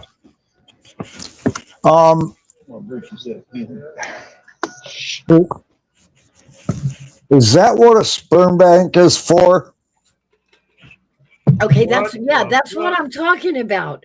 So those babies, right? Yeah. And dad's not supposed to have any, and then there's a paternity test. Does that I legally? think that when the donor gives it them, he relinquishes all rights. I'm pretty sure. Yeah, but that just kind of puts him back on the record there. Just because there. there have been kids that wanted to find it, and they have went to court to get it. Okay, but they can do that. But the thing is, it relinquishes the sperm donor from any monetary expectations. What would be the other word for growing up with him, or I guess fathering, but he relinquishes all rights in that way. Yeah, I get what you're saying. Yeah, but you won't be able to do it anonymously anymore. Like It doesn't matter if it's a kid being born that way. They wouldn't tell you anyway. Well, I believe the future of this is going to be sperm banks, because you can't force people together, and these people are still greedy, and they're going to get their money out of people one way or another. I think sperm banks are going to be the way that they start solving a lot of these birth rate issues. Yeah. And they're gonna incentivize men. Mark, what I'm telling you, they're gonna incentivize men with tax cuts or a big lump sum, or y'all going crazy with this stuff, because you have to fucking incentivize women to get inseminated. I mean, yeah, Come on, man. Look. But you can't have it both. Slow down. You can't say they diseased hoes and then tell them they're gonna go. Well, look, if they can incentivize men, don't you know they can incentivize women? Okay, so how is this going to work? So now that we're DNA testing, y'all just don't even have to pick no more. You just go donate your sperm. One day you get a phone call. You say you got a kid on the way. Here's the mother. Marry or don't marry. I don't care. Because again, look how it's structured now. They don't give a fuck who's paying, as long as somebody's pocketbook is paying for these kids. So what difference is it going to make when they get to the sperm banks? Wow. I'm just saying, look, the whole point I'm trying to make is you have a government. You have a government in charge of this stuff, where they shouldn't be, like Hairbag said a while ago, and I agree. They shouldn't be involved in the man and woman's affairs, but they are. Well, I agree, but to a point, as I was saying, these are our choices we bring to a judge. Before we get mad that a judge is deciding our life, we need to get our heads out of our butts and grow up and realize. I agree. We need to figure out what our children need now and for the future. I agree. For a judge who don't give a shit about the well-being of my children. I agree. What their life is like. I will say that just out of experience. Yes, and that's where we agree wholeheartedly, because yes, I understand and I agree that children do deserve a great home, but You got parents that don't want to be. Maybe now that these paternity tests are going to be on point and everybody's going to know instantly, Mm-hmm. you know, maybe men will step up. Maybe it will, you know. But as long as he knows, I didn't say, That's what you I'm know, saying. If he doesn't know, how can he stand up? That is my point. So yeah, maybe exactly. more men will be aware that this is what's going on, and you know, some won't choose to stand up, but maybe some will. Right. I think majority of men given the opportunity to raise their child without interference, because all studies show fathers make better parents than mothers. Oh, now you're just stepping on Mm. the landmines, hoping to pop No, something. y'all gotta argue with the stats. Not me. All of them says so. You're not saying fathers need to step up when given the opportunities. Fathers make better parents. So I don't think that's a true statement. it is. Uh, I need to see proof on that. You better look up CDC, mm. SSI, Social Security. You better look it up. Fathers make better Hey, parents. AV, have you ever heard of the statement, don't believe everything you read? I'm trying to tell you, fathers make better And I'm parents. not saying this because, you know, I'm a woman and I want to say I'm better. I look at my parents and had they been split up, Mm. oh, poor dad. Bless his heart. He would have tried. Don't get me wrong. He would have really tried, but Look he at the struggled. Like he Look, couldn't cook it uh, like mom. He y'all couldn't. remember now, Yeah. y'all can have the conversation with me, but all you're gonna do is look up the stats and say AI, Google, Duck Duck Goose, Bing, who statistically make better parents, men or women? Women. Men. Mm. Women. And it's You're all always because going to have a and it disagreement all on that one. no, Uh-huh. I think it's a 50-50 toss up. no, it's not. It ain't even close. Because y'all don't know the stats. Most 80% of all criminals come from a single woman household. So We Now got it. that is true. That is so true. so please explain these stats to me again that men make better. How many Y'all don't know men what the are fuck I'm raising? talking about. How many men are raising their children versus the women? Put that back into the stats. Now, this is why this means something. What MGTOW was saying, given the opportunity, men make better parents. But if 80% of the criminals come from a single woman household, what is this telling y'all? I mean, I'm logical, The and I'm giving you statistics are going The to say that because I'm giving you most logic. women are raising the kids, more women are raising the when kids than men. when That's it comes obvious. to when it comes now, in my humble opinion, when it comes to raising children, I believe you need a steady foundation of both Yeah, men and women to yeah, balance each other out. yeah. Um, And where are you saying the problem comes from then? Discipline. No, Yes. more than discipline. There's way more than discipline to raising kids. Not for men and women. As a man, when you fuck, Oh. I'm speaking as a dad. You can speak as a dad. When your child fuck up and do something, the discipline is right the fuck then and there. With a woman, they make emotional fucking boys. They don't discipline their boys and girls right then. They That's let them not wander. true. They let That's them not wander off. true. But That's not true. That's a not father true. instills the Nope. discipline in the family and the children. Hey, Mouse, did you ever use urine timeout with your kids? Well, Hair you tag. notice too, that would have never worked. They would have with picked the freaking corner apart. Like they would have Thank built you. a family. That's with my social point, too. media, No.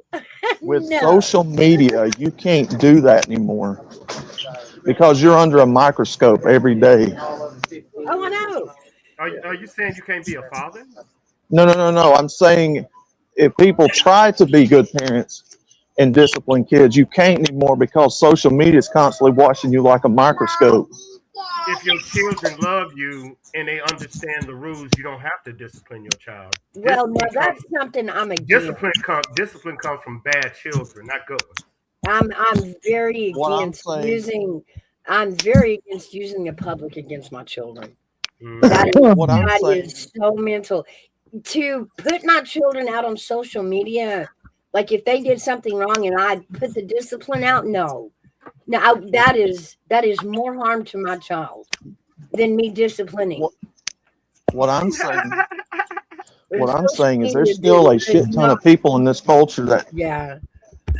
there's still a shit ton of people in this culture that believes in disciplining, but they can't because they're on social media where people are watching them. When I was living with my That's what I'm Social talking media is about. a two-edged sword. Why are you playing out that part of Yeah, that don't happen in real family. like you don't put that on social media, and if you do, it's for Mhm. clout, it's for your own Well, that's what I'm saying. self-satisfaction. That's gross. But real That's what families I'm that saying. And raise, who's mostly on social media? but that isn't what represent real families. Real families have rules. Mama and daddy gonna say, "Don't you put this shit on True. those." That's what. That's true. But that's That's majority true. of America is Tennessee, Louisiana, the middle of America. Parents don't stand for this shit. Now the ones that do get glorified, yeah. But act around these moms and dads, would they allow their kids to do that shit? They're gonna say, hell no. I know my daughter wouldn't do that shit. It, it, it isn't cultures. It isn't the culture business. You were saying it's all social media now. You want to put you on blast and this. Oh, did you hear about my neighbor? You know. Oh yeah. It was hard navigating between being Gen X and having to navigate between the generation of millennials to raise them versus the Right. way the baby boomers raised us and the silent generation raised them.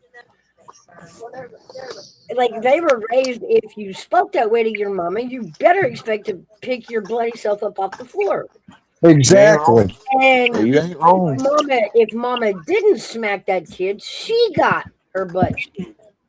Like, why aren't you disciplining him? What's wrong with you? That is totally opposite in today's society. No, it's the same. It's the same. Mm-hmm.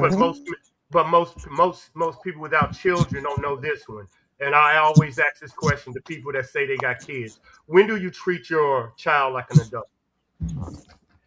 When do you allow them to have adult conversations with you? And if you're saying you haven't, when do you allow your child to be treated as a fucking adult in front of your face?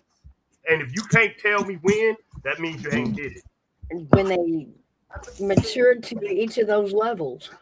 Exactly. Yes. I Who was going to choice? say that, but you beat me to it. Who But I choice is mean, that? But who choice is don't that? get me You, wrong. Even I, though they span from 32 to 22, there's still some stuff that better not happen. I get what you're saying, but in today's society, if you ask a child in 2025 and you ask a parent Mm-hmm. in 2025, when do you treat him as an adult? They have no fucking idea. And y'all wonder why the children rebel against y'all because y'all don't treat them like an adult. Y'all have never given them the grace to talk to you like an adult, but you expect them to act like one. And I always go back to it. Give Man, that's yourself an weird. hour. Give yourself an hour to get at a table and be like, "Tell me what's on your mind." Freedom of speech. Even as soldiers, we do that. Oh, Tell those, me, yeah, yeah, that's growing up. They yeah. always have their space. Don't get me wrong. Not a lot of Disrespect, kids. no. No, God, I disrespect now. As a parent, when your That and child, that was yeah. being a parent was teaching where that line was. But we're not talking about the bad kids that disrespect. We're talking about the moms and dad that raise children to great adults. That means you give him the ability to come to you and have a conversation with you, not a child's conversation. You treat him as an equal. What's on your mind? That is not tell me what you're thinking. You know what I'm saying? Them days you have to treat your child as an adult and be like, I need to talk to you as an adult, not as my child. Them days. But only parents knows this. Yeah. And you have to have these conversations because you got to figure out what they really is thinking. What's really is on, and they are not going to speak to mom as mom, but they'll speak to mom when mom tell me, you got to tell me what's on your mind. Or dad, y'all know this. Y'all know this. Tell me what's on your mind. What's going on? And you ain't speaking to me as a mom speaking to a son or a daughter. You saying, talk to me. Get on a. That's why they say when you talk to a child, you bend a knee and you get on his level, so he can see you eye to eye, or you pick him up to your eye to eye, so you can have that conversation. A lot of parents haven't had that adult conversation with their adult children. Now, after it's over, go clean your goddamn room. Yes, Mark. Yes, that was what I was talking Yeah, about. Like yeah. We all that was how we grew up. Now, if we did that in public, we would be handcuffed, hauled off. We'd have to go get, we'd have to find CPS to get our kids back, the whole 9 yards. But you remember, we grew up back then when your next door neighbor could discipline you. Yeah, yeah. Yes, yes. I had neighbors that would do that. Well, The church lady see you doing something, she'll whoop your ass too. Like I everybody. can remember mom telling my friends' mothers, and you didn't do nothing about it. Like you didn't whoop her. You seen her. I grew up in a family. I grew up in a family where my aunts and uncles would pull a belt off on me. Mm-hmm. My granddad would take a belt to you. Mine just put out that Greg Biffle was in a plane crash in Statesville today. I seen that. Was he in that plane? Yeah, apparently. Oh my God! Then that means he passed away. Then. Oh man. Because they're reporting fatalities in that plane. Yeah. Oh my God. But hold up. They say owned. They say owned. I'm still looking at it. They say it's linked to him. Because it was a leasing. To its leasing company. Well, the police were reporting that there were fatalities. That's what I'm saying. Was he on board it?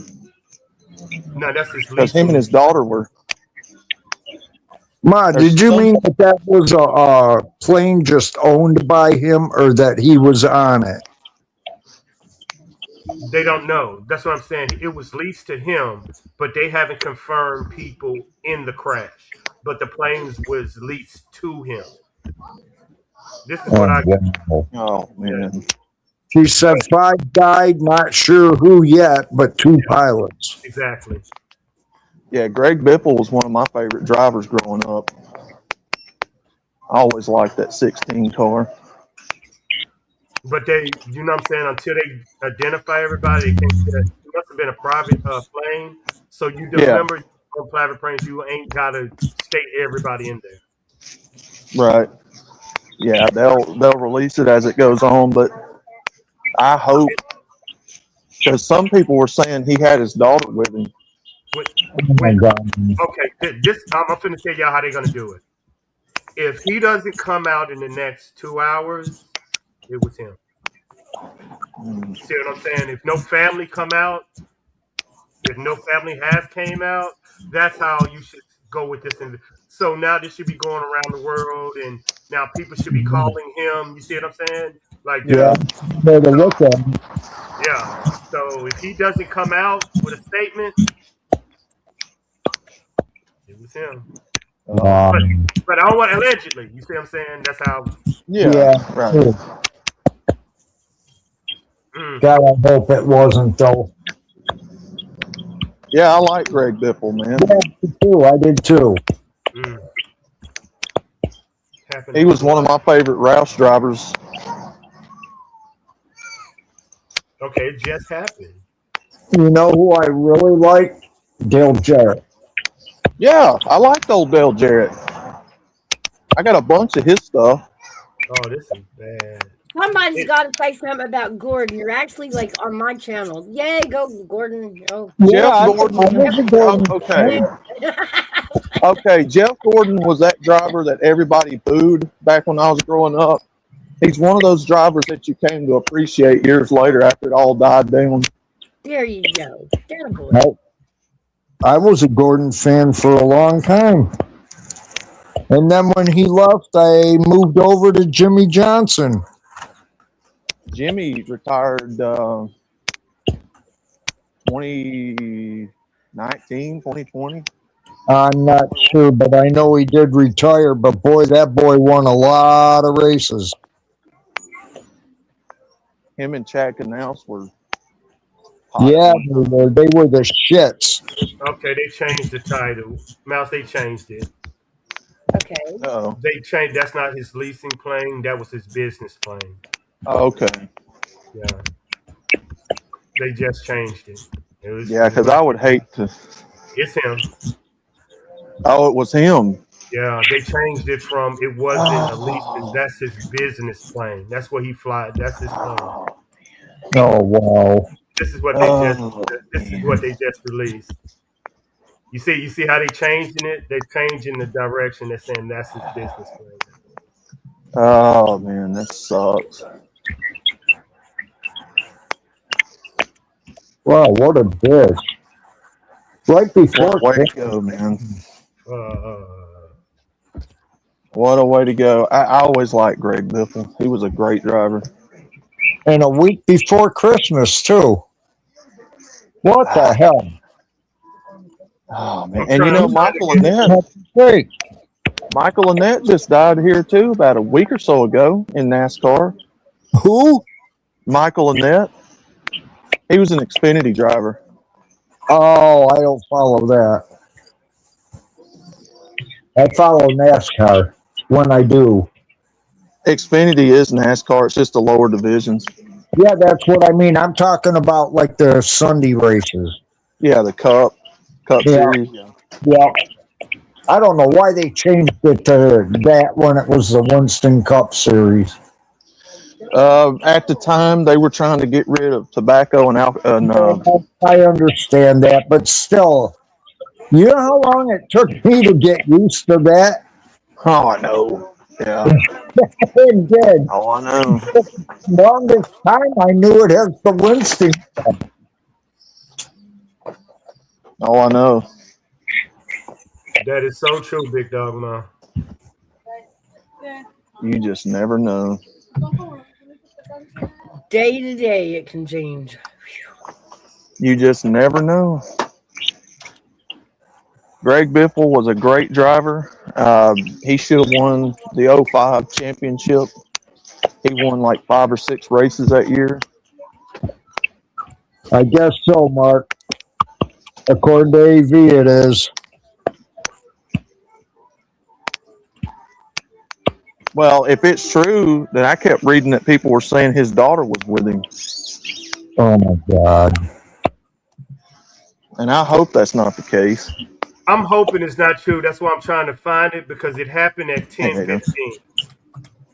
But I haven't found like that's what I'm back here trying to search any family members saying no, it wasn't him. So that's what I'm trying to find. Like searching Facebooks and Google posts and because they said this happened at 10 something this morning.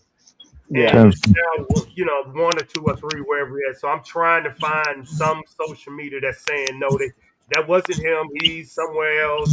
So that's what I'm trying to find. They would have put that out already if that was the case, I would think.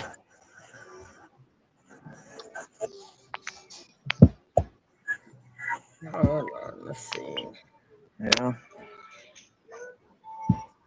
As a NASCAR fan, if it Yeah, was him, I got it. as a NASCAR fan, if it was him, that is just. I'm trying to disprove it, y'all. I'm going through everything trying to make sure No, he ain't. that's an AI article that doesn't confirm it. I know, not confirmed. That's what I'm false. doing. Yeah, that's what I'm doing. I'm trying to confirm it.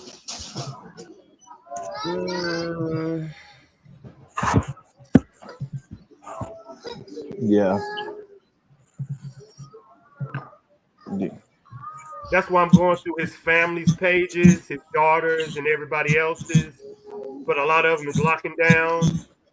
Yeah.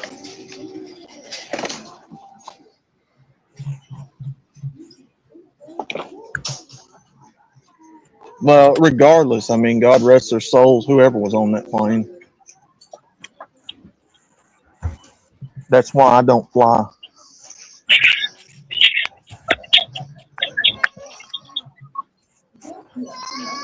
I'm trained out of Fort Bragg.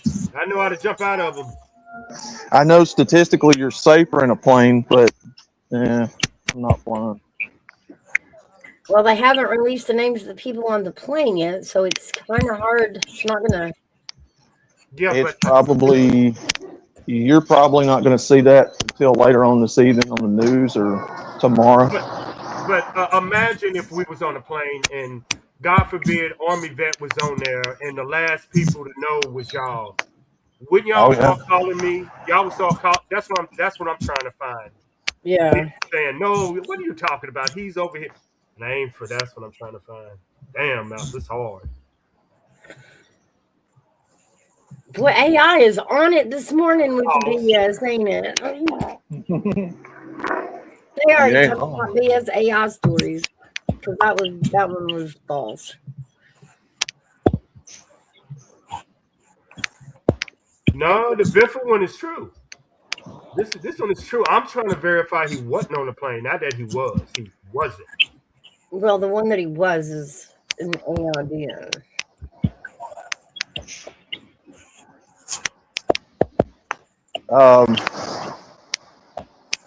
Typically, they either have that by the evening news or they have it the next morning.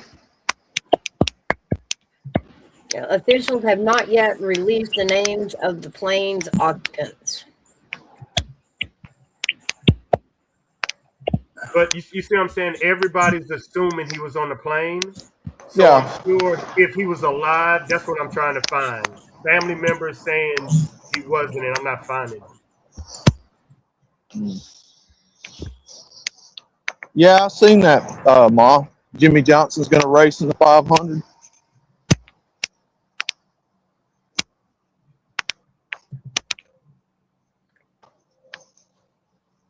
I don't understand why he didn't get back with Hendrick and build a car with Hendrick.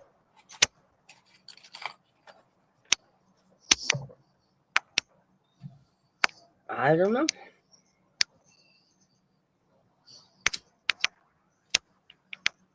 Then again, I'm not a Jimmy Johnson guy, so all my drivers are gone. We need to start a NASCAR league. All my drivers are gone. All the good ones are. Let me check my Xbox to see what NASCAR When I was growing up, you know, you had Mark Martin, Dale Jarrett, Labonte, Gordon, Stewart, Earnhardt, you know, Yeah. Elliott Sadler, Dale Jr. I couldn't tell you half the guys that drive now. No clue. No idea. You still hear me? Yeah. Yeah, I don't know. I've been so busy this year. I haven't kept up with a lot of things, not even college ball. I caught the Thanksgiving Day game. And that's about it on football. I hadn't done much football either. I can't keep up with football, man. I was gonna do the Alabama Tennessee college game, and I'm glad I didn't because we lost miserably, of course.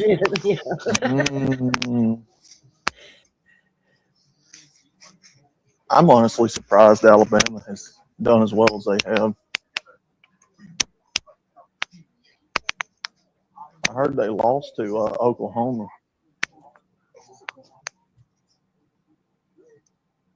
The Sooners or the Aggies? Dale Sr. Yeah, I like Dale Sr. Dale Sr. was my dude. I will never forget that day. When it came to racing on Sundays, anybody that would put Jeff Gordon in the wall was my guy. Oh, I see how it is. Oh, that's okay. All right. That's just how it used to be. Now, these days, no, I don't really care. And you got to understand, I was a kid growing up. I'm going to blame you for every dent and crack in the Rainbow Warrior. So there.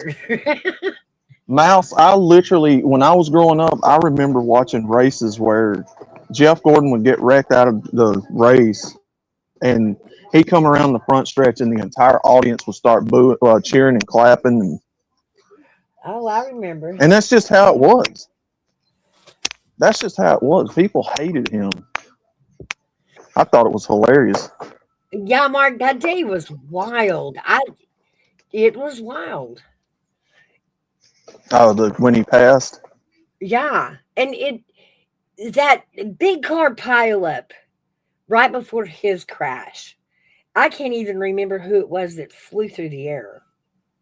They blamed Sterling Marlin for that crash.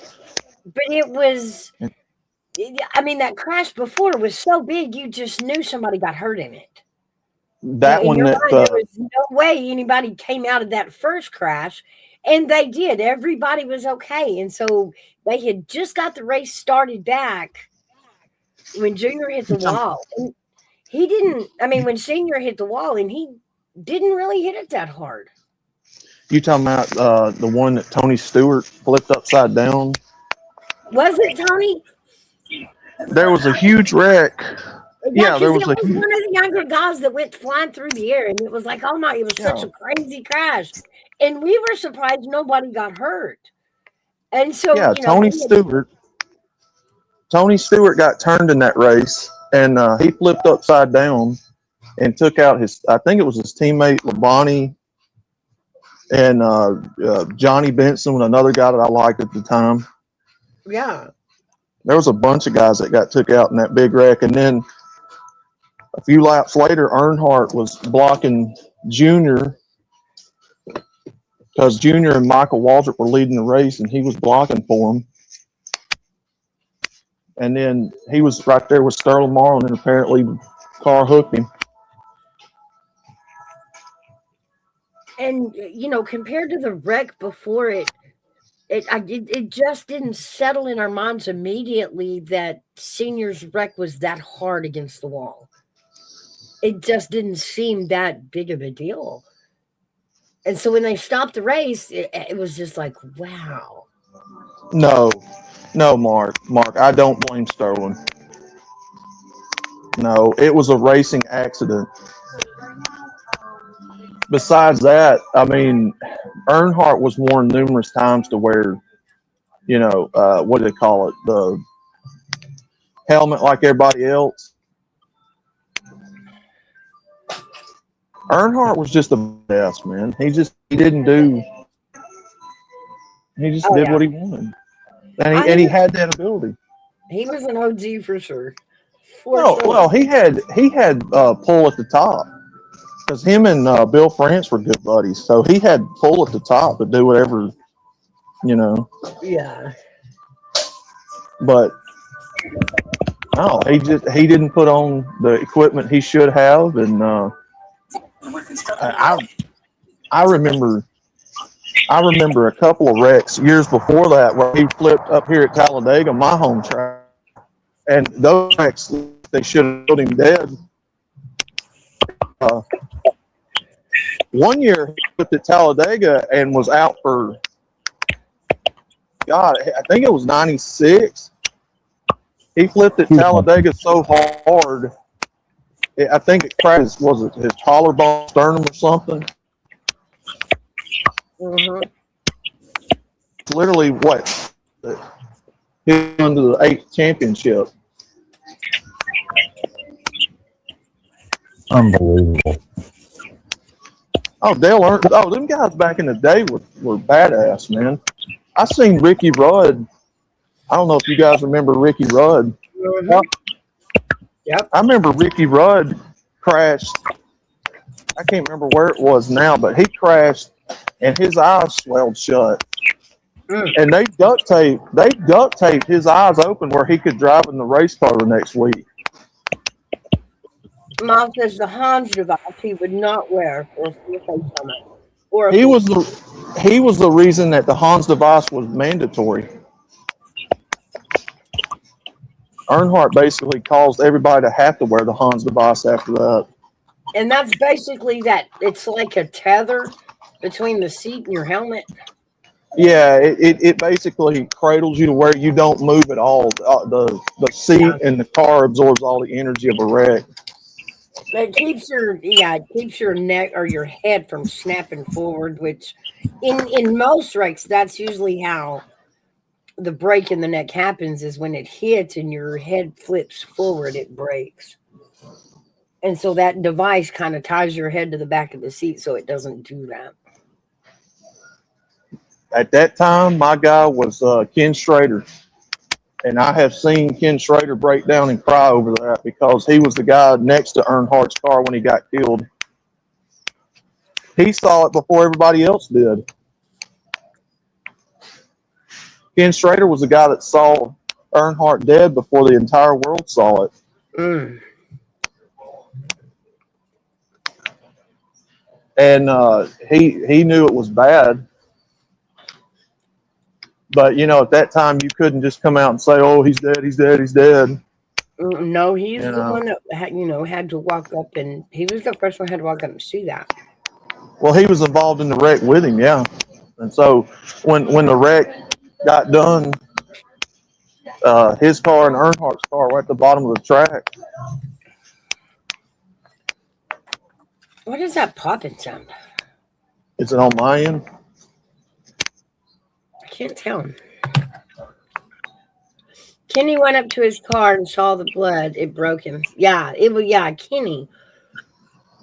Kenny Schrader, yeah. M&M's.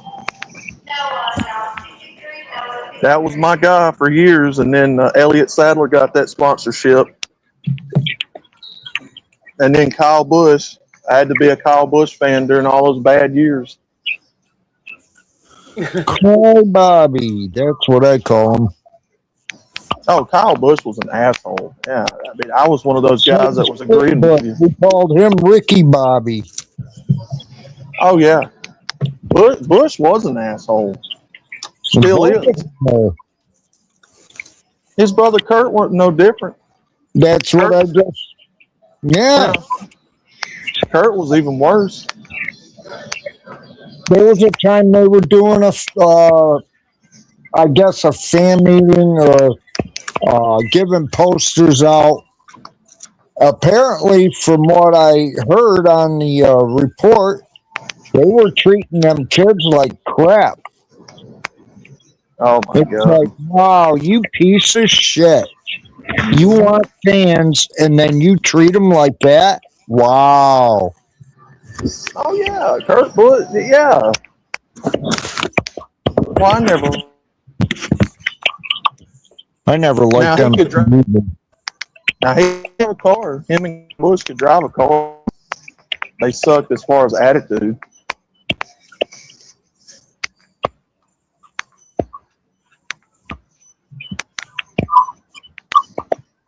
Oh, it's my sound? Yeah, I'm in the store right now. I went to Bristol and they had a stand up in the hotel with the Sharpie black eye someone after he was hit. Yeah, I remember that.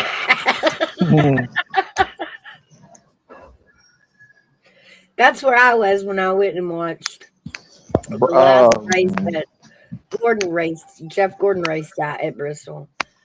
Mike wants to know, Outlaw, if you remember a truck drag racer by the name of John Lingen fighter. Something like that. On the truck side, not so much. I didn't keep up with the trucks. Yeah, a drag racer though, not a drag racer. No, I don't remember. They just had on the news. You know the Kennedy Center? Yeah. Where they do the Kennedy Center honors? Mm-hmm. They're renaming it. Can anybody guess what? No clue, man. How about the Trump Kennedy Center? Yay! Oh, wow. That's okay. We name all kinds of stuff after presidents and important people. Yeah, but he's got his name on everything. I'm getting sick of the dude.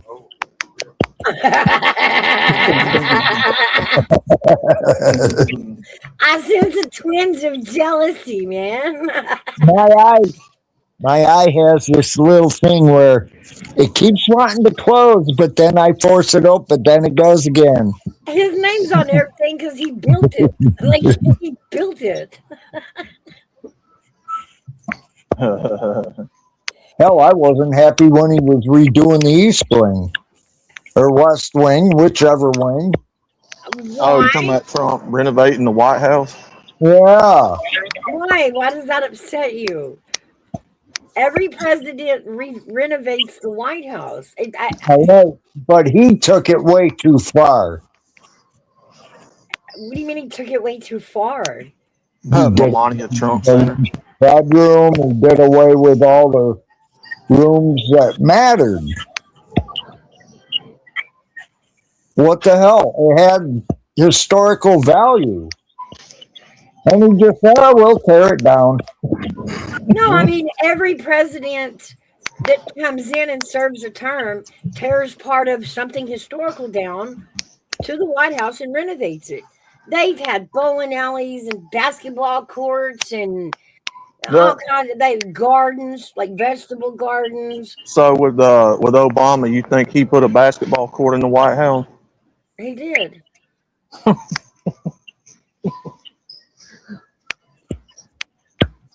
Donald Trump is supposed to be polarizing. That's his whole MO.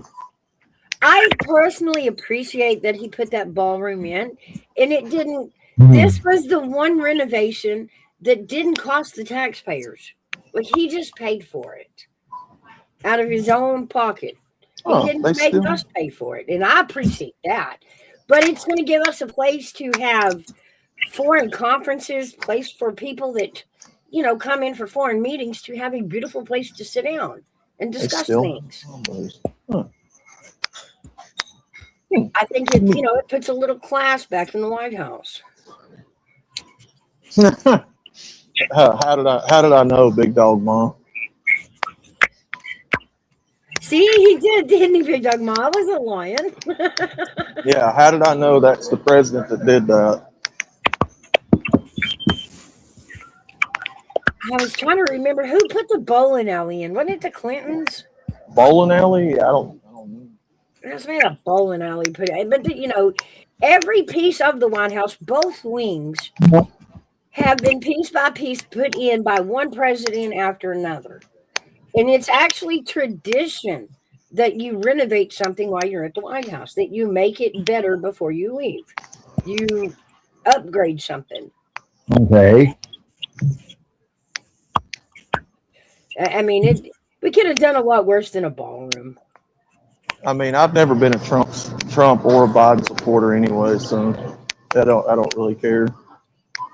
Politics don't mean anything. Was it Nixon? Wanda that did it? But yeah, I mean, each president has put something in it. And it's tradition that every president add to it. Big Dog Ma, or anybody that cooks still. Yes, he does. I'm gonna show you. Well, I can't show you. There is a seasoning here at the store that instantly turns food into deliciousness. It's called Holy Voodoo Meat Church Holy Voodoo seasoning. It's $10, but it's worth it. Trust me, it's worth it. What's Meat in it? Church. Hold on, let me see what's in there. What is it we cook? Anybody who cooks, yeah. If you want a good seasoning for like meats and stuff, Holy Voodoo Meat Church Barbecue has a seasoning. What's in it? Hold on. Salt, sugar, brown sugar, spices, including paprika, dehydrated garlic, dehydrated jalapeno, monosodium glutamate, dehydrated onion, canola oil, and it's gluten-free. It's got a good taste to it, though. You're just trying to call Gigi in here, aren't you? Like you're just trying to get Gigi in here. Hey. Felt her toenails just now curl. Like if she everything after monosodium glutamate just made her hair stand up. Yeah. Hey. Yeah. Pop on in here. Who is it? Oilers that likes McDonald's? Oh yeah, Oilers. He wants his McDonald's double quarter pounder with cheese. Because he knows that Gigi tells him he doesn't need McDonald's. Go over here and see if I can get one. Well, unless you ground up the pepper yourself or, all the seasoning, I don't know where you're going to find I was any. okay with all the sugars, and then you got to a jalapeno, and I'm like, ooh, wow. That's not as hot as you think. But it's not as hot as you think. It's actually got a really good balanced flavor. It's not scorching hot like that. For some people. Yeah. Me, on the other hand, like a bell pepper across the room's got my eyes watering. Oh, yeah. Yeah, see, Big Dog Mobile, if you give her the ingredients, she'll make it all fresh. She'll grow it, preserve it, and cook with it. Yeah, that meat church seasoning is really good.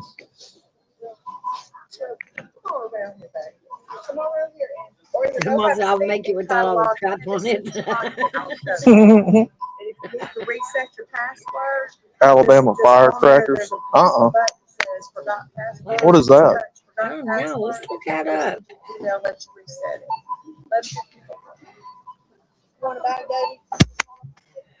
What is I'm on card. Popular common appetizers. They are flavorful, spicy, and crunchy treat that is easy to make and guaranteed. All right, appreciate it. No, it sounds good though. Oh, it's crackers. Seasoning on crackers. Yeah, that sounds pretty good. On a seasoning. Let's see. Ranch dressing mix, crushed red pepper, garlic powder, onion powder, black pepper. Oh, that sounds amazing. Like that. I make something like that, Big Dog Mag, except I don't use all the rest of it. I use that ranch dressing seasoning. Oh yeah. And I'll take a little bit of vegetable oil or a light oil and roll my crackers in it, and then sprinkle the seasoning in it and roll it around real good, and then put it in the oven and bake the oil back dry. Oh my gosh, my kids love them. We take them on road trips. We take them by big gallon size on road trips.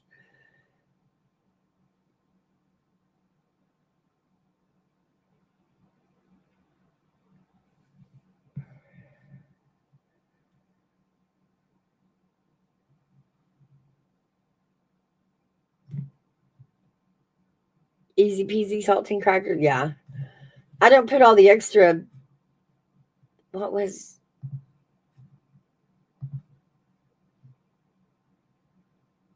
the garlic, the onion, the black pepper? Yeah, I use the ranch dressing mix because I've usually got it in the cabinet in the shaker. I don't use the little packets. I've got a shaker.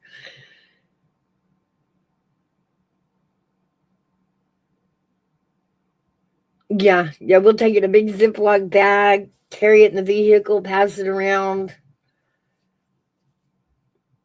It's a good travel snack. And it's just one of those things that my kids remembered. Like, they ask for it now that they're older when they come home.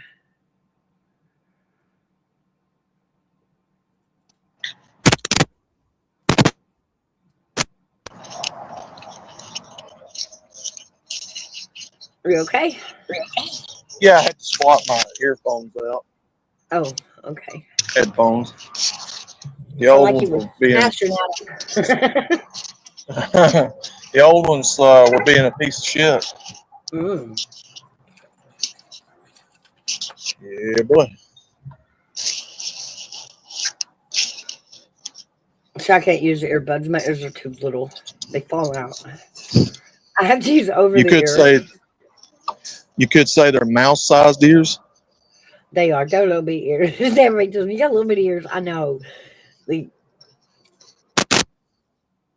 So I use over the ears so they don't keep falling out. But Big Dog Mom got me this pair. I think it was for my birthday last year. And man, they are really good headphones. They do work, yeah. Now, if you walk up to me in real life behind me, I can't hear shit. I'm like, I just don't like looking like I'm from the 1980s where I'm walking around with a big ass pair of headphones. I do. I've got a pair of kids because they've got Mickey Mouse all over them. Y'all know me. Mickey Mouse. They have little Mickey Mouses on them. Big Dog Ma got them. I think, like I said, I think it was last year for my birthday. TJ Maxx. Big Never Dog. been in no. Nah, ain't nothing in there. You ain't never been there. Yeah, ain't nothing in there. Hey, yo, Billy. Like a woman's store. No, it's just an overpriced crap store.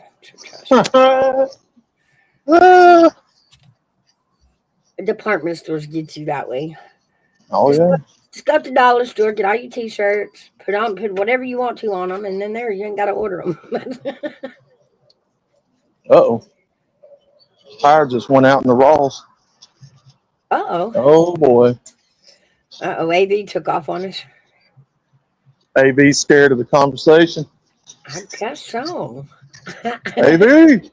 Don't be scared, AV. You still here, Hairbug? Uh-oh. Everybody leaving. There he is. There I am. Mark says he wants to check out a Buc-ee's. Oh my God, Buc-ee's? Mark! Let me tell you, we have one of the super Buc-ee's over Sevierville out there, and man, let me tell you, that is a truck stop on steroids. Buc-ee's is awesome, but it gets a bad rap because it won't allow actual 18-wheelers to stop in there. I know it looks like a truck stop, but it's not. It's just for four-wheelers, and it's got 1,000 gas islands outside. Yeah. Yeah. But you go in, and I mean, it is still on the inside. It is a truck stop on steroids. It's Pretty much, yeah.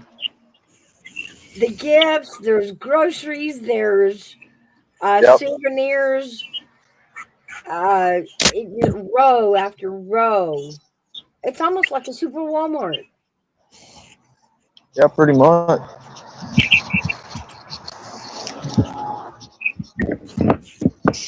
We went, I think it was last year, on a trip out to Sevierville. And we had a lot of fun. We spent about an hour and a half in Buc-ee's. We had a blast. What is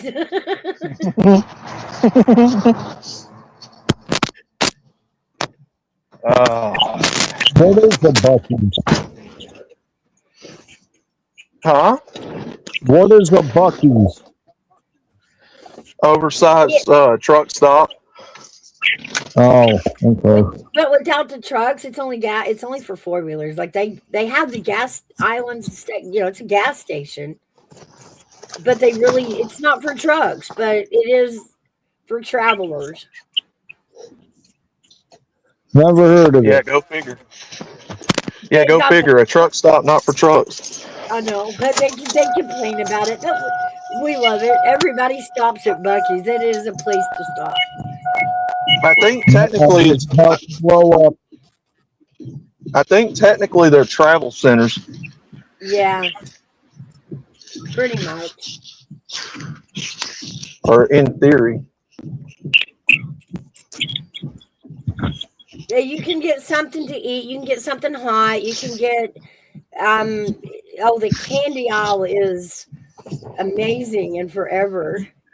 The beef jerky aisle is crazy. There's all kinds of beef jerky. Them The homemade brownies is what I like. Oh man, they had a bakery. They were cooking barbecue over in this corner and sausage over in that corner. Oh yeah. And then over on the other side was the gift section, and it was like a Walmart. I mean, knickknacks and clothes, belts, hats, Oh yeah. and those bathing suits. I like those bathing suits. You'll know when you get Bathing into suit. a Buc-ee's what I mean by the bathing suits, and they come in all sizes, but I don't know anybody that would get caught dead wearing that It's thing. it's literally a travel center that's like a Walmart of travel centers basically. Look, And if you've ever been to a Love's Travel Center, it's better I've than that. I've never been at one. We got 76 stops here. oh, that's a fitness place. I mean, what the fuck that was. I'm You telling sure you, as hell man, ain't gonna see. even the candy. I will say it's not like the Cracker Barrel selection. The Mhm. Cracker Barrel selection is getting pretty cool. It's got all like the supersized candies. Great big boxes of them, or great big Reese's Pieces. We always Did they ever change back their store logo and stuff? yes, yes they did. Yes, they did. I was fixing to say they were fixing to fuck up if they didn't do it. Yeah, really. I Yeah. couldn't believe the outpouring people put out for that either. I Like, was Yeah. thinking, "Well, they'll make a noise, but nothing will be done." Yeah, okay. put Uncle back on the porch. That's the thing. Put him back on the porch. Yeah. He ain't ready to go home yet. And who are you to say he has to retire? Right. You fixing to start a riot with these Southerners now. You better not mess with Cracker Barrel. Well, and the baby boomers were upset about it too. Yeah, well, You can't tell us what to do. Y'all can't tell us when to retire. well. I mean, you're fixing to tear up their social clubs. That's where they eat. But as far as Cracker Barrel, yeah, if you're looking for those extra stocking stuffers for the kids, the older kids, we would always go to Cracker Barrel just to the gift shop to do the candies, because it was giant sized and novel, Giant oversized. size, you say? Oh yeah, giant sized stuff. They loved it. Giant size like my avatar? Yes, not as blonde and as home wrecking, So- but sugar can be crazy. You're telling me Andrea would love to shop there then, huh? Well, maybe.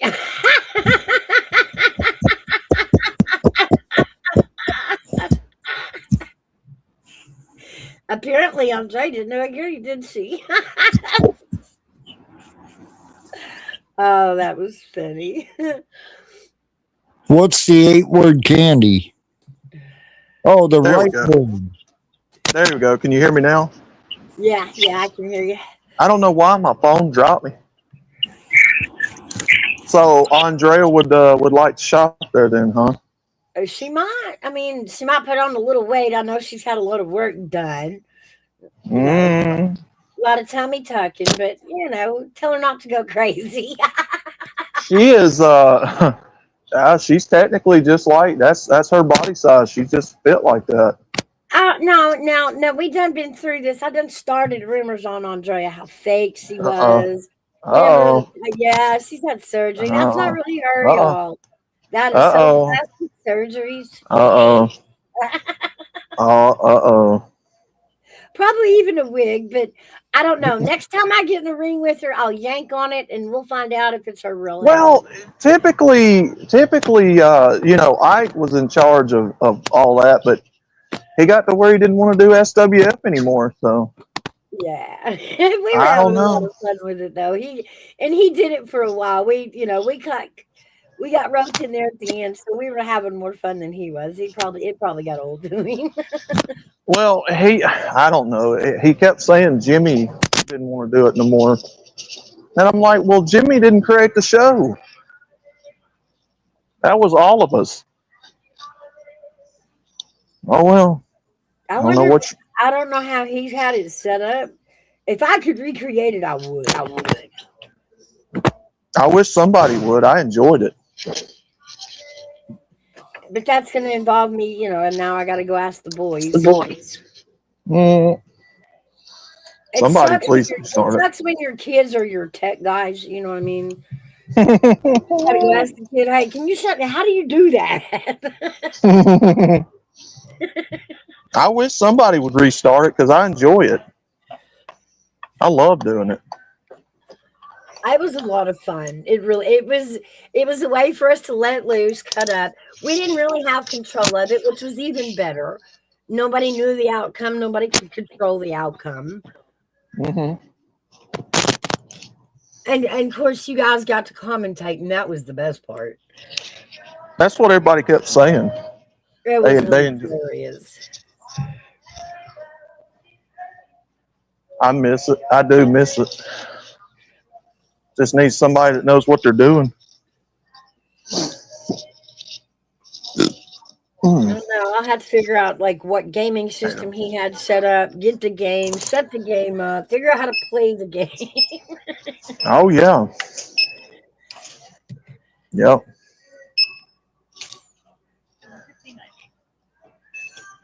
You guys need to try Lambert's Home of the Throat Rolls.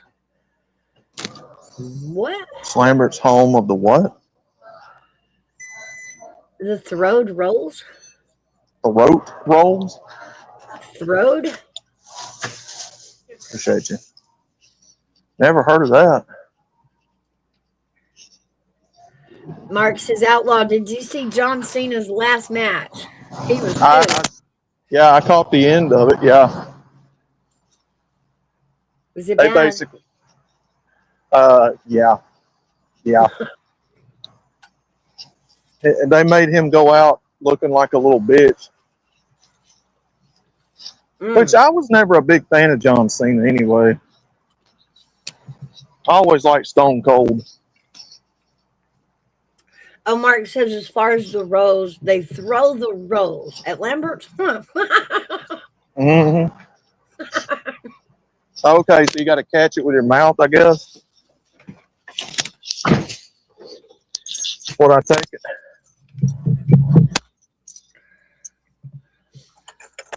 Fresh buttery rolls.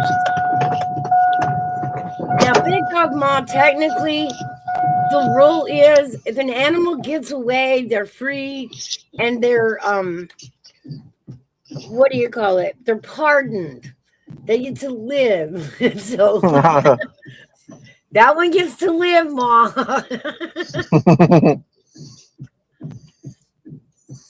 The chickens got out, huh? Well, damn it to hell. Can't have them chickens roaming free now. No, you can't have it for dinner, Ma. That's in any other place. If the cow gets out of slaughter, they're free. They get a pardon. So if the chicken got out, it gets a pardon. Free roam chicken, yeah. Yeah. Chicken. Only when they're up for slaughter that they get like a pardon.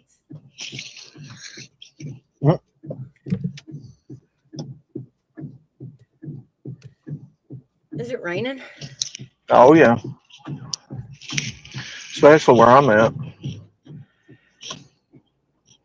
I'm glad ours is all over with.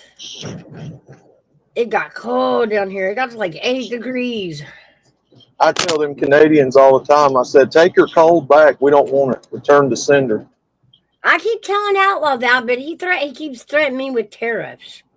So, but I remind him, like, we do the refining and send it to them, so.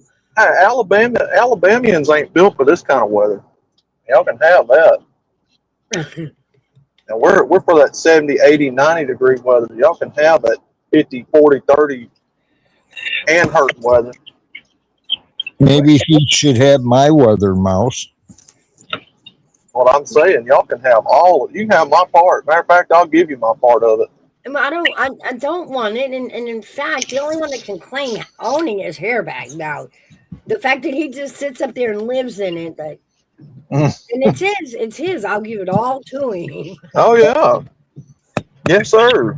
That's not fair. I want to share.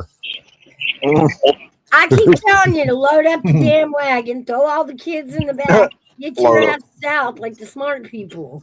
Hey, You do. the only thing you got to worry about here is if it tornadoes. Then you got a whole different mess of problems there. Well, you see, here's another one of my problems. And up here, there's nothing up here that can bite you and kill you.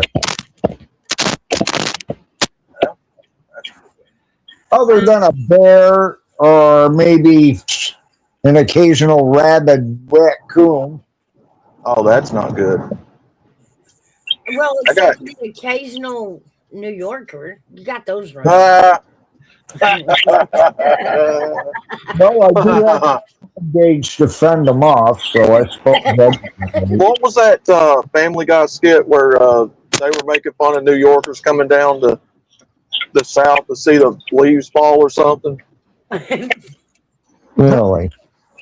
Yeah, he's like, "Oh my God, here comes the New Yorkers," and they all start like pulling up, watching the leaves change. Oh man, these leaves are changing. That's awesome right there. Look at that, Mom. You know, stuff like that. Oh, you never seen such a beautiful thing. Oh yeah. We had a bear the other day, a black bear that showed up in Gatlinburg up the mountain there. And somebody was telling me about it. I didn't believe it. I had to go watch it. And this bear is just, I mean, the street's full of people and he's just walking through like nobody's there. There was a flood going on, wasn't there? Yeah. And this guy just walks over and smacks that bear on the ass. Just No, I wouldn't do that. yeah, no, wouldn't he do thought that. that bear reared up at him. He said, "Woo!" No, I wouldn't be doing that. Like, don't pet that dog, man. Don't pet that dog. Get that dog! Get up at that dog! Get up into the dog! I wouldn't be doing all that. No, sir. No, sir. No. It's funny though because when they get into public like that and they act so calm that a newcomer is like, well, they must be like a deer. You might pet them. They're so friendly. They're not scared. And still, don't touch them. Please don't touch them. No, don't pet the yogis. No, don't feed them and don't pet them. Don't pet the yogis. They'll bite you. They'll press charges on you up here for feeding the bears because Really? yeah, because if here they believe if a human ever feeds a bear, that a bear will come back again. And so if they catch you feeding a bear, they'll have to put the bear down. Here's a question for you guys. Which bear is more dangerous to a human? Grizzly or a black bear? Oh, definitely a grizzly. Definitely a grizzly. Okay. That's what I was going to say. You're both wrong. Oh, well. The black bear will stalk you. Where a grizzly, they'll just charge you for no reason. Oh, my God. But a black bear will stalk you. Well, that's what I'm saying. But there's still a chance that the black bear will just only stalk you. Usually, and from living here, I know that a bear really won't mess with you unless you mess with it. Yeah, okay. If you corner it, if you chase it, if you walk up on it. Usually, if it walks up on you, a black bear usually isn't aggressive unless it's cornered. I'll tell you what, I'm not about to test that theory. No. Yeah, and I can tell you, slapping it on the ass in there, it finds it very aggressive. That is not friendly to a bear. No, it's not friendly to your health. I so hard. I was like, Oh, who forget all does that. that? Like, what did you think it was gonna do, dummy? Oh, he just wants a picnic basket. Give him a picnic basket. What worries me though is how the local authorities will just let it walk through town. Like they're not, they don't have anybody out there going, "Hey, like there's a bear around the corner, just so you know." Like they won't even do that.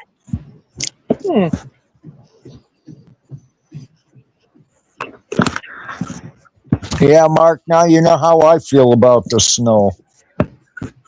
Oh, God. Well, you know what I say, Mark? You don't have to outrun the bear, you just have to outrun your friends.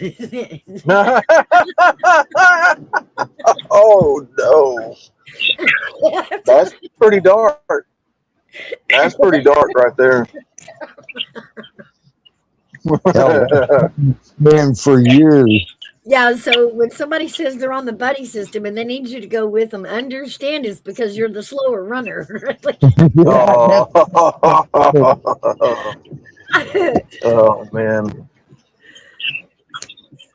That's some cold shit, ain't it?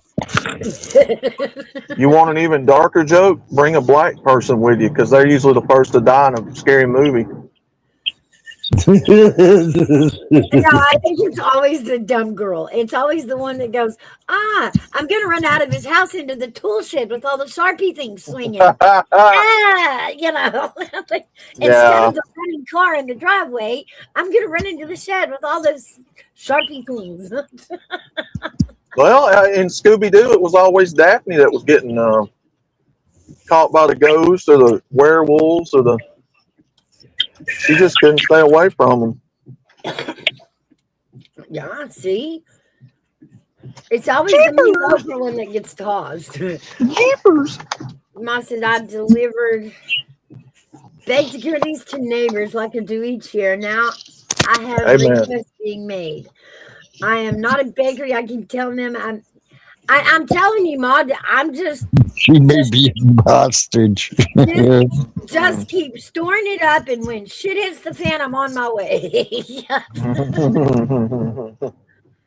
Hey, Keith. Jeepers! I know. Jinkies! Yeah, that, Ma. That. we need to send Scooby-Doo up to Brown University in Rhode Island to solve the case.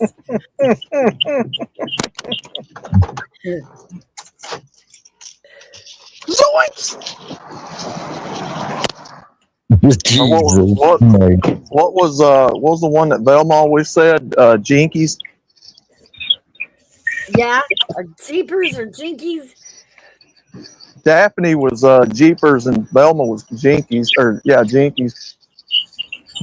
I always liked Daphne though because Daphne was a lot better looking. Yeah, but Shaggy was way cooler than any of them. Come on. Daphne was a redhead and she also wore tights and I liked that. I bet. Yeah. I don't know about Pink though. I don't know about pink and purple. That must have been a fashion choice at the time. Hey, the 70s were weird. I don't know. My clothes were still being chosen for me in the 70s. What do I tell you? I don't know. Mom laid out the clothes, huh? Oh. Mark says he's a black man outlaw. Uh-oh. Yeah, uh-oh. Well, now. I know, right, Big Dog? Of course, Outlaw went for the looks. I know, the whole redhead, and he didn't even ask her career choice. Like he never even asked her. Look. Daphne was in. Now I've got buddies that I argue with all the time. They're like, "Dude, you're so full of crap." Velma was the better one of the two, and I'm like, "How do you figure?" Because she's got that hidden potential. Hidden potential. Now Shaggy was still the coolest. Yeah, like hidden potential. I wish I was skinny like Shaggy. Daphne looked like she'd be fun for about 5 minutes, and then she'd be boring. Outlaw, do you ever Daphne don't watch act like she's got what show? Gilligan's Island? Oh yeah. Who did you think was hotter, Ginger or Marianne? Really? Trying to remember what she looked like.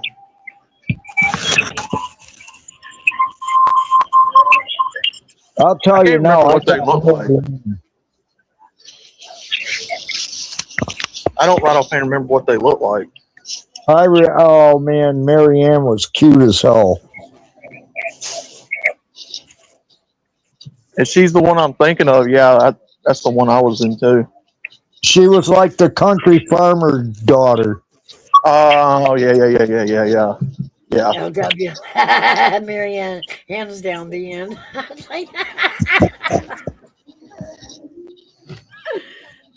Outlaw his potential. I probably do somewhere. Mark says Ginger was hot, Marianne was cute. Well, my woman was Wonder Woman, Linda Carter. Are you serious? I couldn't stand that biatch. Really? What was wrong with her? She was so sweet, even in real life. Oh, she was maybe I couldn't stand her show. She is a staunch feminist. Oh my gosh, why? Because she ganged up with a bunch of men and saved some people in superheroes. No, that's how she is in real life. No, that's how she is in real life. So? I'm not into feminism. She's Wonder Woman. She's supposed to be feminist. Like, hey, whatever works. Only one. Y'all only let us have one. Whatever floats her boat. Feminist, yeah. It didn't feel feminist when y'all only gave us Wonder Woman. Y'all had a whole line of men. I didn't give you Wonder Woman. So, man, like, even under when we were kids, that was it. Wonder Woman was all we had. You guys had, I'm trying to think, what was that, Chitara? You had Chitara, and you had She-Ra. And which was the opposite, was still the opposite of He-Man. So, yeah, you know, wouldn't know we had anything He-Man. extra with that one. He-Man. We had He-Man and She-Ra. Fucking hated He-Man. Did you hate He-Man? Yeah, it was dumb as hell. That cartoon was dumb as hell. I agree. Like, who the hell? I never did care for it. No, Big Dog Ma, I haven't yet. I haven't. Oh man, the last year was really good. I can't remember. I mean, you guys had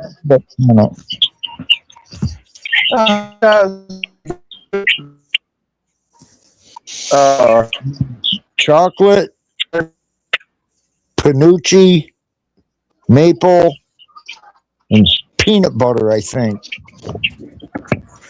Somebody sent me. Now, Big Dog Ma, you better stop trying to steal food. Yeah, I remember those days too. You better cut it out. We were the generations of kids that tried to fly. Yeah, we tried. With the cape, with the umbrella, with all the things. We tried. Or trying to jump off the side of the house and. Well, I mean, you know, Mary Poppins did it. Why wouldn't it work? Why didn't it work? Like,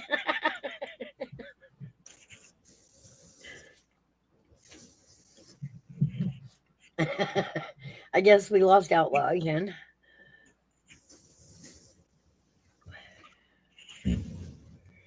But no, I haven't had a chance. I haven't slowed down. Hopefully for Christmas, I'll be able to try it. I've got all the kids coming in for Christmas. Oh, boy. And, you know, trying to do away with all the preservatives and the extras in the diet. I'm thinking I'll try the The maple fudge. Oh, I remember that, Keith. Wooden furniture.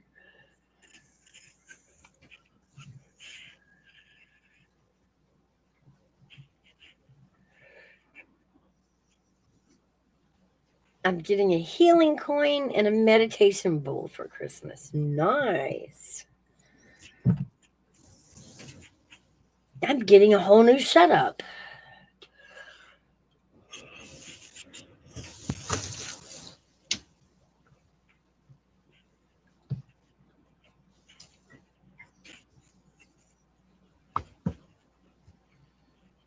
But I mean, I'll even take a lump of coal this year because it burns. It keeps you warm. I hope you guys have a good Christmas this year. I'm figuring we will. That's cool. They won't take the Mark says they won't take the donuts from me without a fight. I hear you. Well, you know when the kids come in, like the snacks just into thin air, like gone. So I figure if I make them something that, at least they're eating something healthier than all the junk I can put on that shelf. Yeah, we hope the same for you, Hairbag, that you have a good Christmas. Well, we'll find out. I hope so too. Have y'all made plans for Christmas yet? No. Ain't no way to get anywhere, so. Oh, I will, big dog. Like that is my new magic power. It's so crazy how happy that makes me, I know.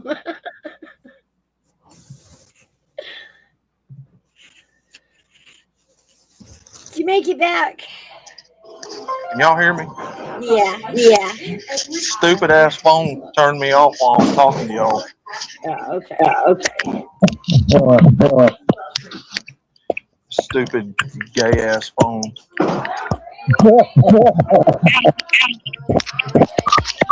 I could call this phone a few choice words right now.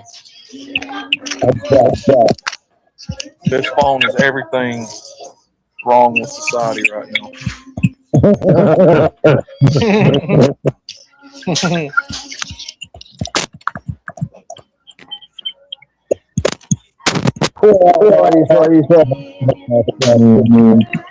right. We got it. Yeah, we do. Phone vetoed him. How unfortunate. Yeah.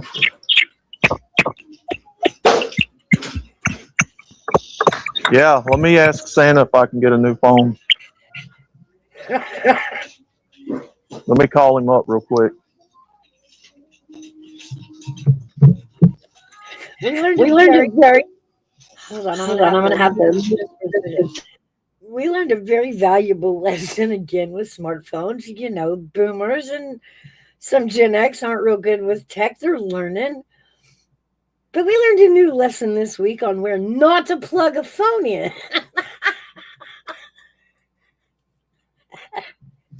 And sometimes when there's a USB plug on a hospital bed and you don't know what it's for, you probably should not stick a phone in it.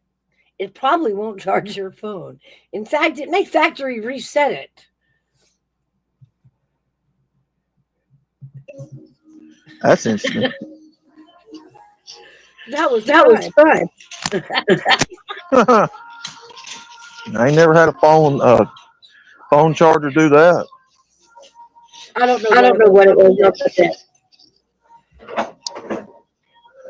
Amen. Praise God. Praise God.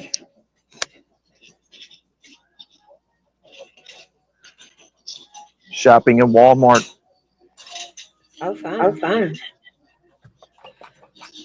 Praise God. Shopping at Walmart. Hallelujah. There's you. There he is. Hold on. Now, big dog mom. Uh-oh. We good now? You hear my beautiful Almost. voice now? Yeah, I can hear it. Echo.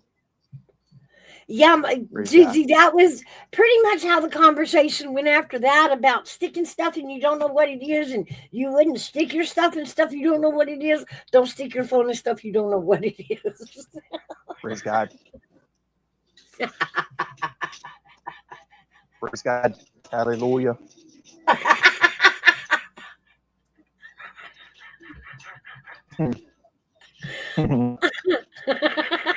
Unless you're calm and act on.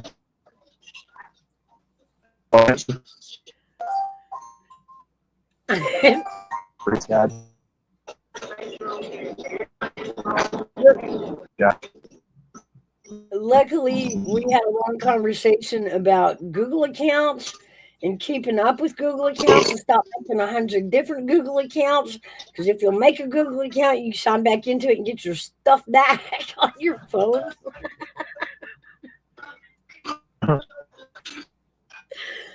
Yeah, Google account.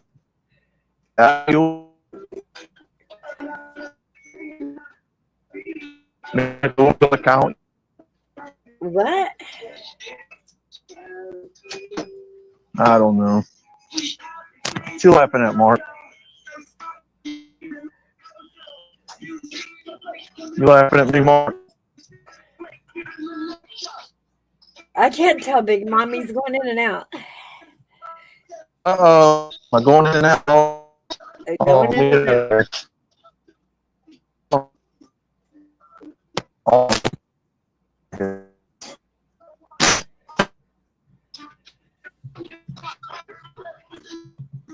I'm going out. You heard I'm stupid. Hear me now? Yeah, I can hear you. Okay. No, really? That's probably my phone. Mark, you have a wonderful Thursday, and I hope you have a very Merry Christmas. I will see you again either out on the streets or again here next Thursday. Merry Christmas. Mouse. Have a good day, Mark. Say, Mark. Mousy poo. Squeak, squeak. Cute little mousy poo. Cute little mousy poo. Yeah, you know, because that's when you get angry at mice, the whole poo thing. I have a cat just for you. Oh yeah, let's grab some potato chips while we're at the store, y'all. This is Nigeria's attorney. Let's grab some potato chips. Call him on an Apple phone, he will answer. No. That's probably right. Hey, what's up, LW? Ain't seen you in a minute, man.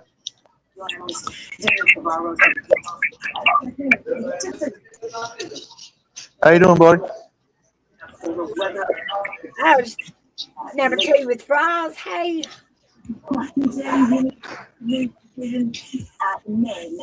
Yeah, welcome on. And remember, guys, the link is pinned to the top of chat if y'all want to come up and join us. Everybody's welcome.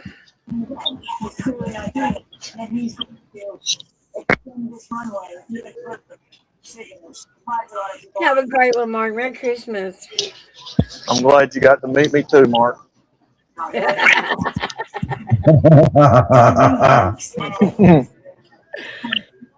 Amen. Praise God. Praise God. So you guys ready for Christmas, Outlaw? Nah, not really. Not really. I'll be glad when it's over. I'm not a fan of Christmas anymore. Well, one day. Christmas is going to be a lot of fun again for me. It used to be fun. It ain't fun no more. Well, I mean, you know, as far as the kids, but you know, I got a grandbaby now, so Christmas is new. Oh, there you go. There you go. Got a whole new fun to it. There you go. Oh, I'm sorry, man.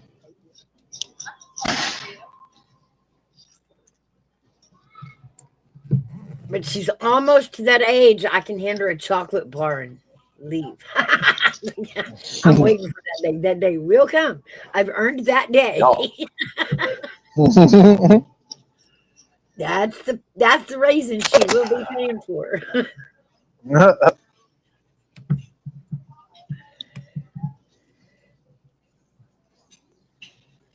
That's right, Big Dog Moss. She says, make your own fun. Don't fuss. Life is too short to be unhappy. How do you know I wasn't raised in a barn, Ma? Because you already told us so. Maybe I was raised in a barn.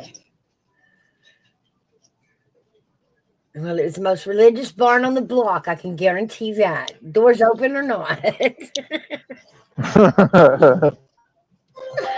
No, sometimes them birds will slip out, and I don't. What was it? Sassy used to hate that. Luna and Sassy. Luna and Sassy didn't like it. Yeah, and probably Big Dog and Ma too. Yep. Oh yeah. I guess. Probably. Pastor Joe. I was raised out in the past with all cows, you know.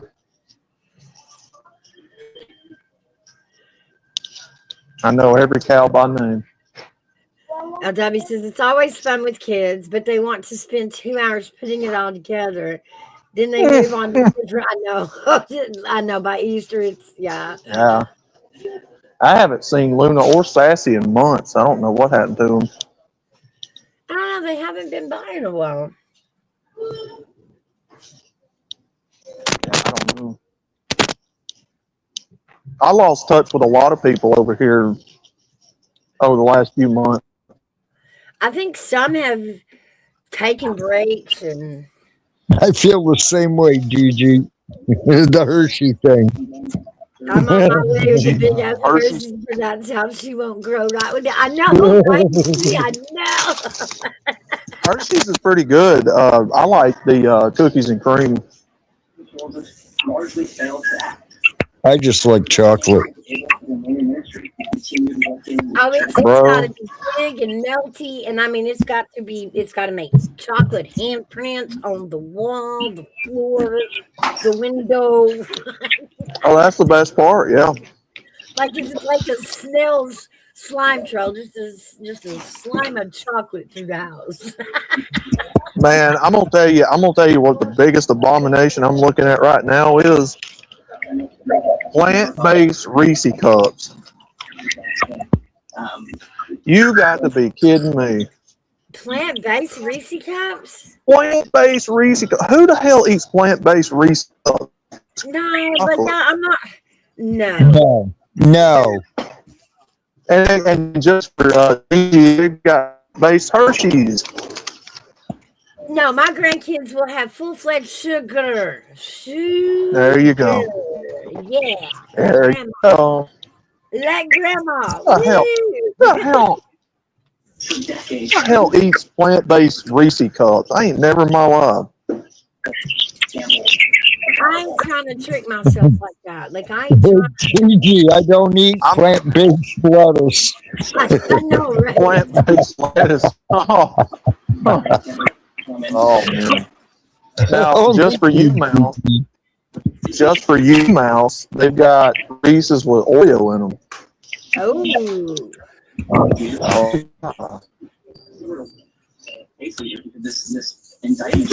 Wait a minute. What kind of oil? No, Oreo. Oreo. Oh, Oreo. Yes. That's like, oh, yes. That's 2 times the sugar in there.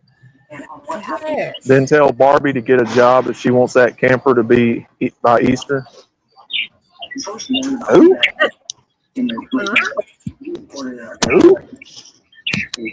Who? Yeah, who? I know. I just drop coffee in it or just drop tea in that whole sugar cube. I scoop it up. Oh man, praise God, praise God. Big Dog Moss says, can we unplug and replug the sounds? Lordy, I may need drugs after this. If it's me, let me know because I can always unplug and replug.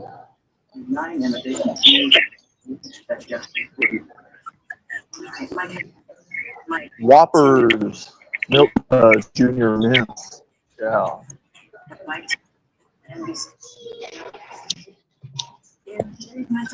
I can't see. Ugh, carrot cake.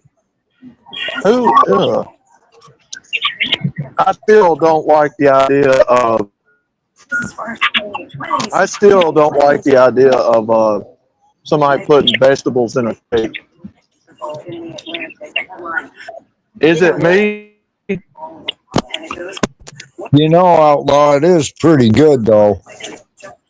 Carrot cake. I've had it before. Yeah, I've had it before. It's one of my favorite desserts. That Starbucks drink that has 2,300 calories and 450 grams of sugar. That sounds good, LW.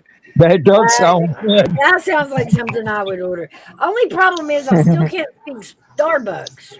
So I don't even know how to order that. I don't know how to order that.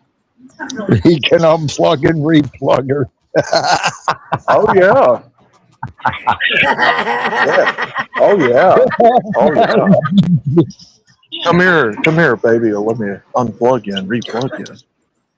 Let me blow on it a little bit.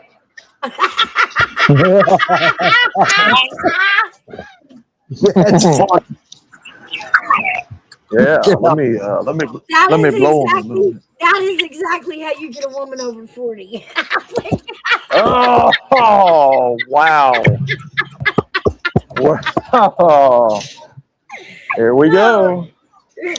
Reboot us, baby. Reboot us. Uh-oh. Uh-oh. Good Lord. Oh no. We're getting into the dark part of it. Yeah. We're getting into the dark part of the stream now. It's fixing to go off the rails.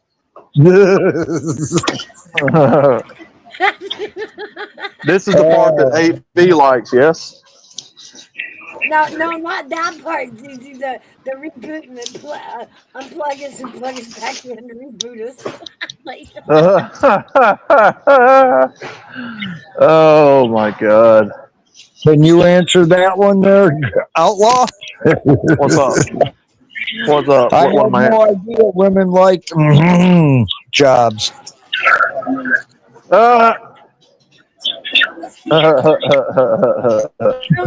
when you're 25, you just don't know, Gigi. I don't know. Oh my God. Oh, that's funny. Gigi shows up and everyone turns into degenerates. Just more of who we already are, huh? Yeah, we just encourage each other, Big Dog. Oh man. This is what it sounds like when the week is almost over. We're almost to Friday and we're just trying to survive it. Everybody trying to survive, huh? It's almost Friday. It's almost Friday. We're, one more day and then Friday. Oh yeah. Can't get here fast enough. It can't get here fast enough for me. Okay, Mark, have a good one, bud. Have a good one, Mark. All right, man. I thought he left already. So did I, but he kept Like, wait, he come back. Oh, hell yeah. He had to make one more carrot cake joke. He had, yeah, he had one more thing to say to us. Oh my God. That's my job. Gigi needs to be chained up and her Viagra taken away. She needs to get sober. Oh, y'all just leave my Gigi alone. That's my girl. Leave my girl alone. Leave Brittany alone. She'll come get you, you know she will, and I can't hold her back, and I won't. Leave Brittany alone. What's that chick that used to say, "Leave Brittany alone"? Leave Britney Spears alone. I don't know, but whoever left her alone needs to go get her. Uh-oh. Y'all better leave that girl alone. No, y'all quit leaving Brittany alone. Somebody go get her. Leave Brittany alone. Leave her alone. See, you'll bite you. She bites. Blow on her and reactivate her. She still bites you. Blow on her and reactivate.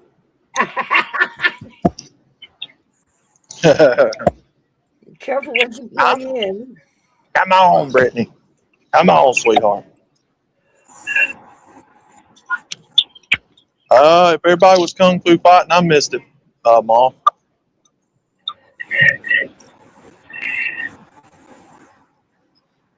I don't know. I don't know. Even AV left. That was too much for him, I guess.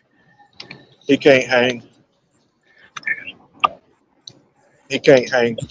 No, he made his little stir comment and he darted. That's what he did. He said, Come back, AB. what was it? Men raise babies better than women, and then he darted.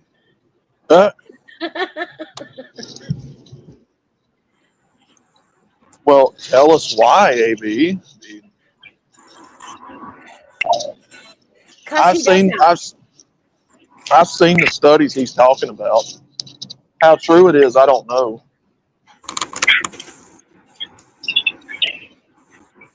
I don't know. It's 2025. Everybody's raising kids. Like, it's hard to tell. You got your good moms and your bad moms and your good dads and your bad dads. Oh, yeah. LW says he can fix Brittany. I like Crazy Little. Who doesn't need another ex-wife? Britney Spears? Huh.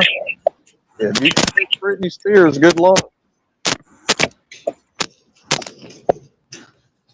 Yeah, That chick is completely crazy. Well, she's a runner. She's all interested in just getting out of the fence she's in into a new one. So ex-wife, and it may not even take that long. Milk candy wafer. Are you still in the store? I am. What are we shopping for? I got to get hot dog stuff. I felt the disturbance in the force when I said that.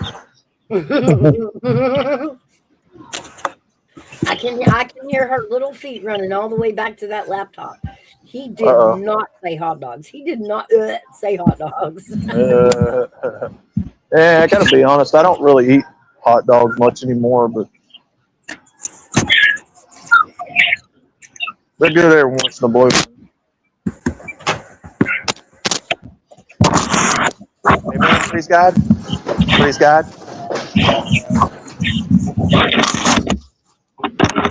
Praise God. Praise God. Mm-hmm.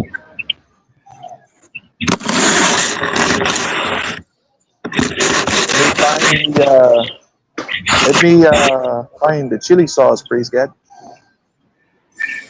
Make this hot dog tolerable. What? Voice when you say that voice. Let me find something that's gonna make it tolerable there. Whoa. Ma, I have no clue. That ain't me. He is getting hot dogs, Ma. I'm pushing a buggy through the store. That ain't me. And he made us go to Walmart with him. Amen. Amen. And then he's telling me that like I'm like nope. You'll come shop with me, Big Dog Ma. You're gonna find everything you need. I guarantee you. Yeah.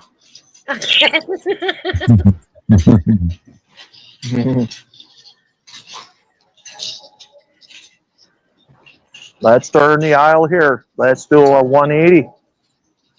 go down the coffee aisle. Yeah. What is that commercial about us not turning into our parents? Oh God. Oh, sorry about that. I know some people don't like it. Amen. Amen. Hey, Master. I know it does. He's on Mars. That's not me. I'm just pushing a buggy. That's what it feels like on Mars. That's what it feels like in Walmart anymore is on Mars. Like, where am I? I can't. I know I complain about this place, but it's it don't mean I don't like it. You have to trick me into Walmart. Like, you have to trick me to go in.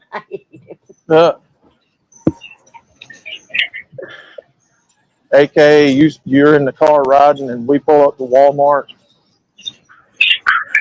You don't get a choice. I'm going in. And I might or might not even go in then. Hey, you bunch of hosers, all of you that likes to make fruitcake, yeah. Here's some mixture there for you for Christmas baking, yeah.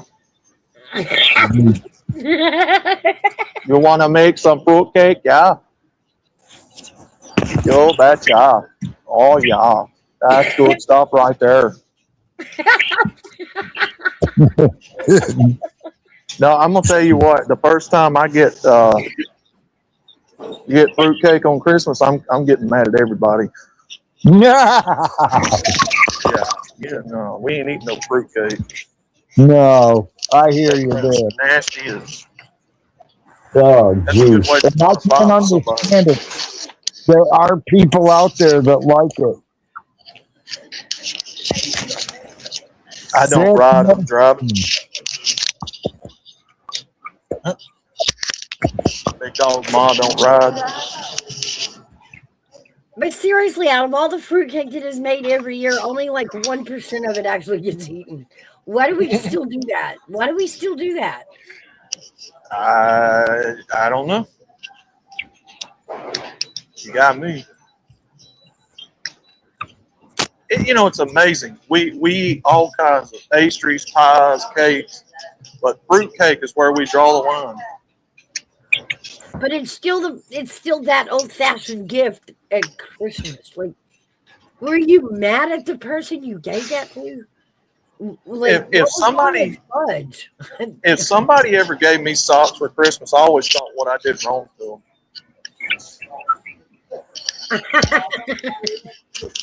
I would always wonder, well, I kiss you off during the year, like what's going on here? That's the one thing you always need. Like you'll never not need socks. Don't give me no socks. I'll take socks. Socks don't bother me for Christmas. I'll take socks. Give me something else. I don't want no socks. All right, let me see if I got everything that I need in the bug.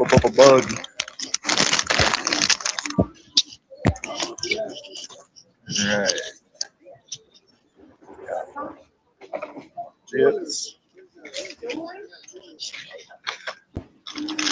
Got my cheese. I got my nice little cheese there. Drinks. Oh yeah, I got my drinks. Yeah, there you go.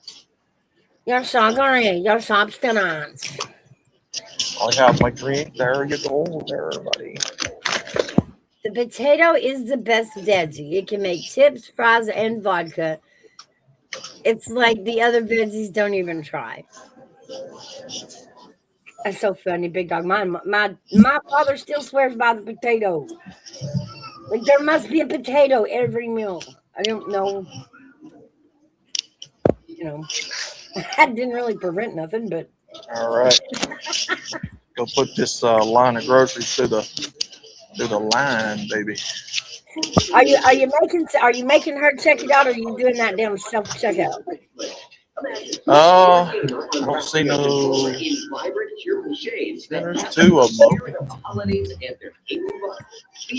Sometimes I make her. You ain't trying to be employee of the month in no Walmart. That's not Sometimes your job. That's not your job. I'm still waiting on my employee of the month paycheck. I know. And if you mess it up and you don't know what to do, you could go to jail. The other employees don't go to jail. They just call a manager. Oh yeah, you betcha, yeah.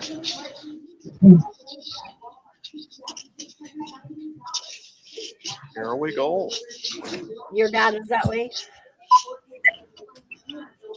Broski.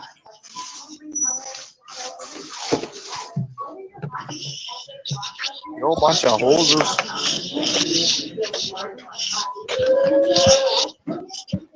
You know what's missing in this Walmart? I haven't heard the first child crying here today. Oh, that's You know why? About the Yeah. time you say that, though, you're gonna hear it.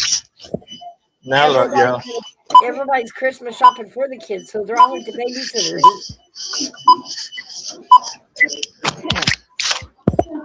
You're not getting no. Okay, Big Dog Ma's got to run. She got to get some work done. She said, Wow. hugs to you and wish it. Are you telling me that I'm distracting you? Are you telling me I'm distracting you from working, Mom? Yeah, I mean, like, we could carry the phone to the garden. We make just as much noise in the garden as we do in the house. Yeah, take us with you. Take us with you there, Mom.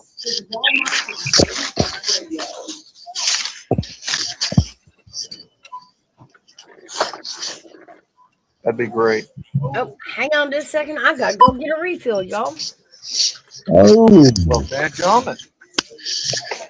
Well, dadgum.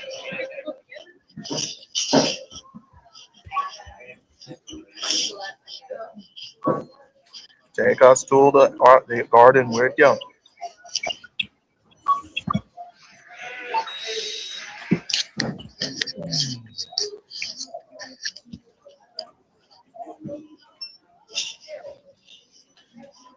My dad was that way.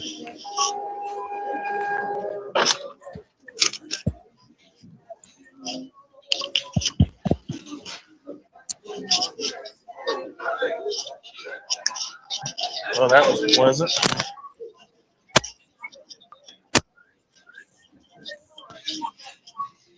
That was very pleasant, hairbag. what's that? I seen a big woman in here with cottage cheese styles. Looked like she wasn't wearing no shorts under her shirt. Oh my Looked God! like she was naked. I'm getting out of here. So you got an eyeful, huh? God almighty, man. Jesus Christ. I know it. There ought to be a law. Let's put some pants on, what I would tell them. Probably I won't see all that. understand that, you know, some people have a problem with their weight, but god damn, man, have some decency about it. Yeah, but you're gonna go out in public and you're not gonna wear any shorts that look like you're wearing just a shirt. Yeah. Like Christ almighty. Have some freaking couth, you know? You don't like the way I dress in public? What's wrong with my people? Yeah, you look like you got cottage cheese size. I saw a study yesterday or the day before that said leggings are going out of style. Said what? That leggings are going out of style. Okay. Which is the one big pleasant thing that I like seeing women wear. They want to take that away? Hell, legs lead up to the best parts. Hey, Yeah. we didn't get a say so in the damn cargo pants and the cargo shorts and the khaki cargo shorts. Cargo pants? Yeah, you know, the cargo shorts that every man has that one pair of khaki cargo shorts that they wear all the time.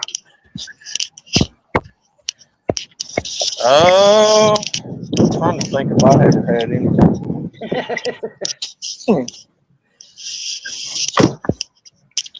I don't remember.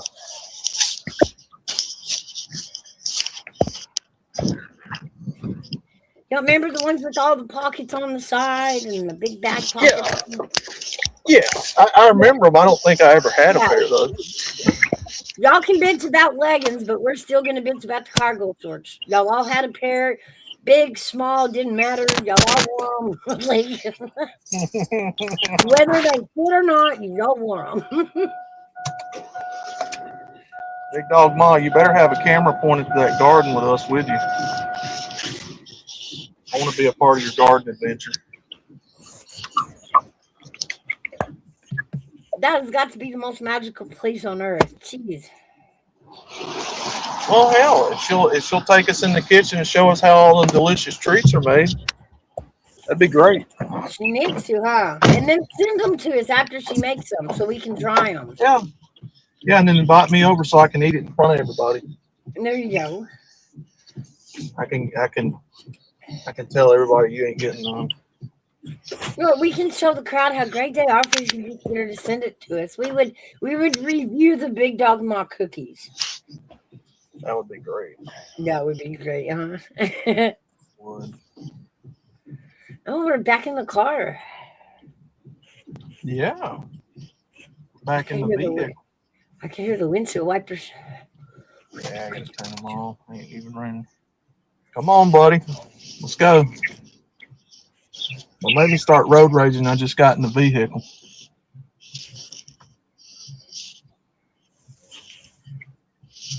All right, now.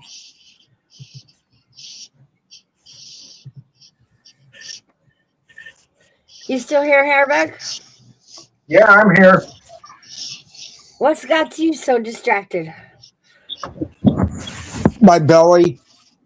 Are you eating that seafood still? Like that seafood is €1 and it's going to make your belly hurt.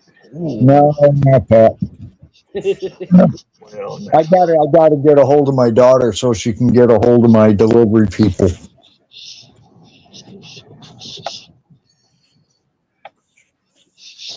This place called Bill's. Ain't never been to no Bill's. What's in Bill's? I have no clue. Looks like a clothing store. Rainbow. What is Rainbow? Another clothing store.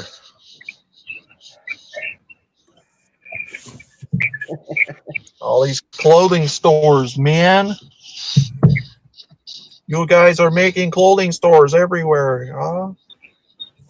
Why do we need with clothes? Yeah.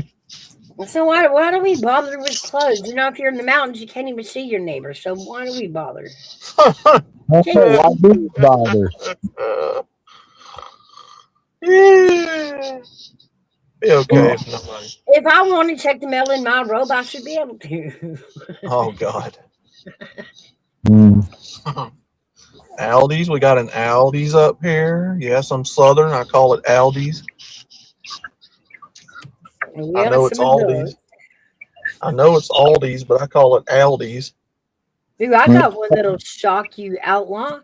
Up here at our Dairy Queen, they do not serve steak fingers. What? And most of them you can't even get white gravy. Huh. Like they'll do chicken basket and still not give you white gravy.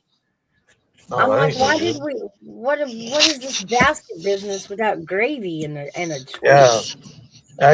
You got to understand, as a Southerner, our food is required to have gravy on something of some sort.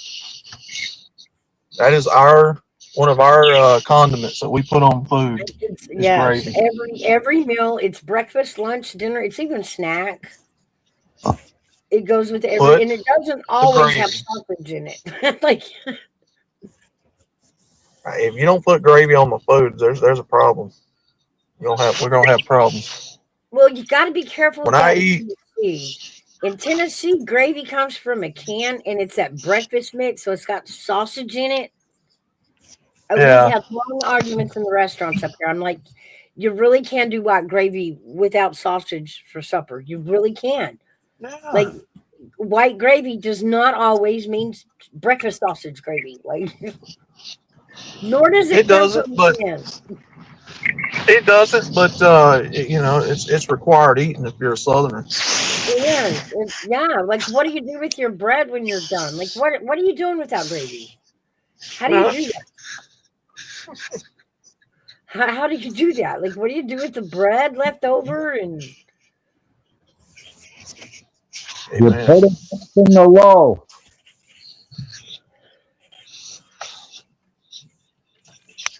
but yeah, they don't serve the steak fingers down here in Tennessee or up Never here. heard of it.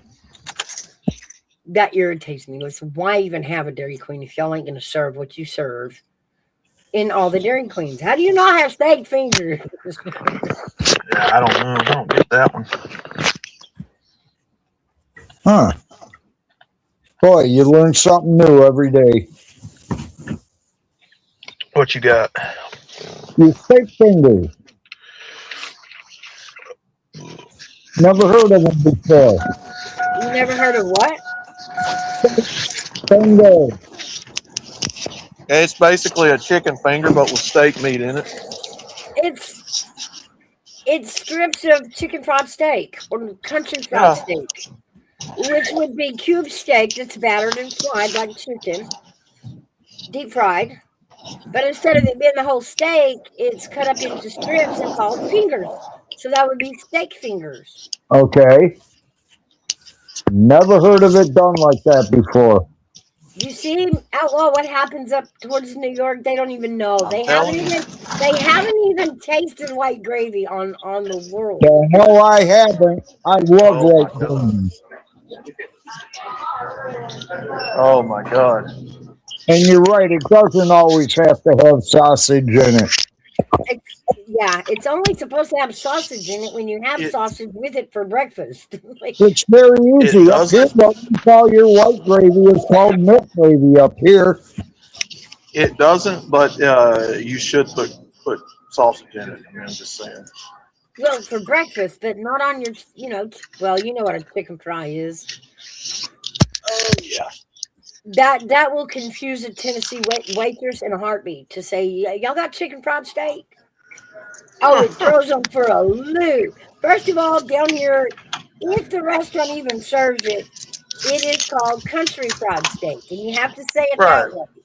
And if Right. they don't have it, you get this weird dialogue going, and it's like, oh, do you mean like hamburger meat with gravy on it? No, that's Salisbury steak, babe. Oh, you mean chuck wagon? No, it's breaded steak. Like, they I don't know. get it. They don't get it. They They don't don't get get it. it. They don't get it. You guys ever had fish kebab? Fish Yeah, kebabs? Yeah. I think I have, yeah. ain't that just How shit on do a stick or stuff on a stick? Well, I'll tell you what we do. We cut fish fillets into 1-inch squares. Take bacon and wrap it around it and put it on a shish kebab skewer Oh, and that's grill it. good. Oh my God, it's awesome, man. That does sound pretty good. Amen. My friend from Arizona, I met her stepfather for the first time just before he passed. Oh man. That's one of the things I made. And every night he'd come over and he'd say, "You son of a bitch." What? I can't get enough of that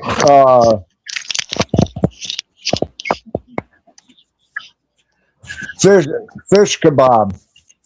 Fish kebab. Yeah, oh, you like that, did you? He goes, "Man, that is one of the best things I've ever had." Now, there's another way you can do it besides that, too. And the original way that I had it, somebody also wrapped pepperoncinis in it. That does sound like it'd be really good. I don't like hot stuff, so I omit the peppercini.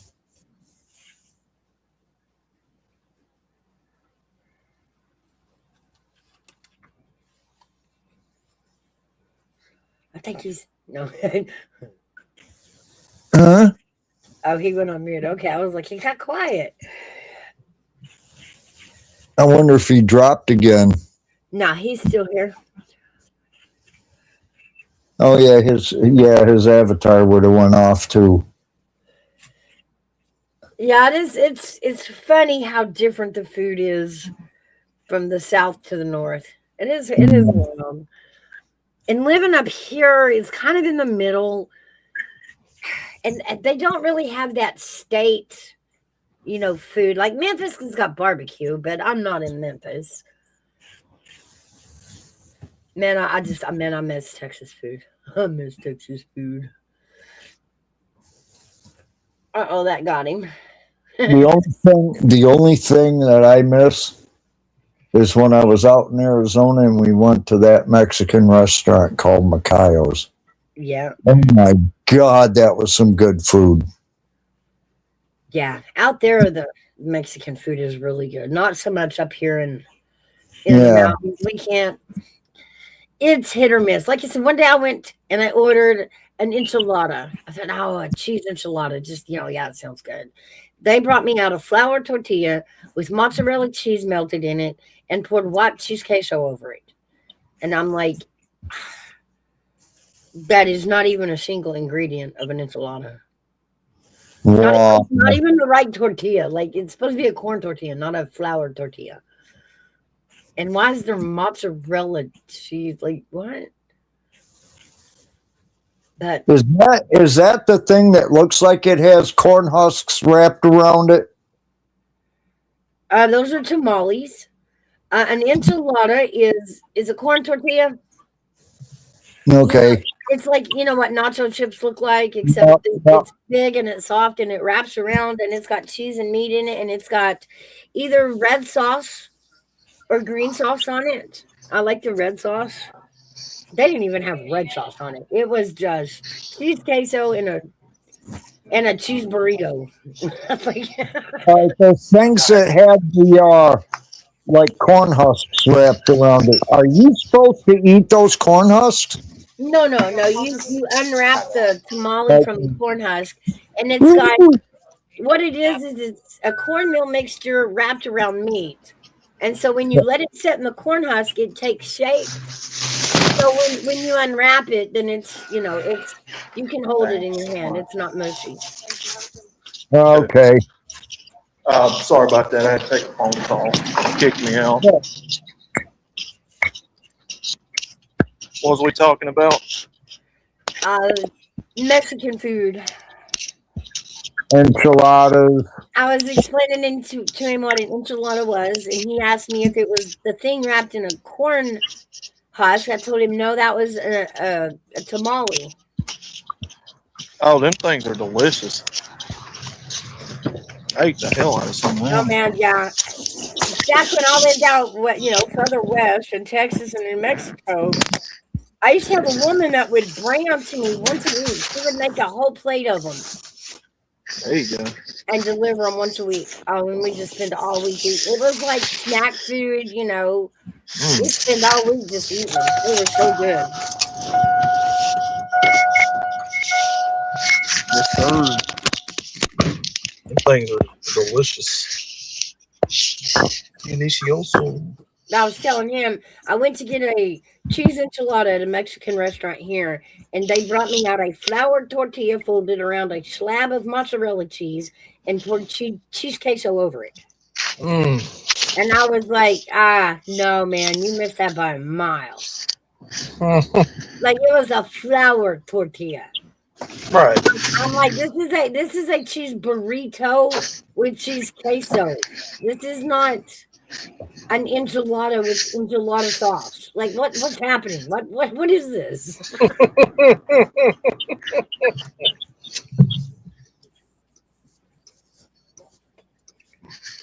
But it had cheese queso, so that I don't know.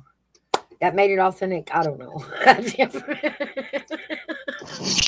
Merry Christmas to you too, Ma. Well, that's what real Mexican food is. It's not, things covered in cheese and enchilada sauce and all that. It's actually, corn and tortillas and Yeah, you have to know the difference between when you use cornmeal, when you use a corn tortilla, when you use a flour tortilla. I mean, really, my Mexican flavor is more Tex-Mex than authentic Mexican food. So I think flour tortillas are American. I'm not sure though. I could be wrong. careful. Say that too close in Texas, and you'll start a fight between the Mexicans and the natives. No, we had that, and we're like, y'all are all from native Mexican. Like, it's all the same Yeah, tribe, y'all. yeah.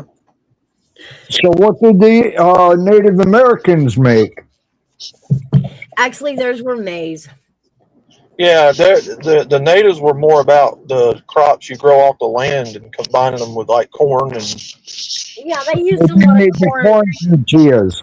They used a lot of corn, but they also used a lot of maize. And it was a Corn lot roll.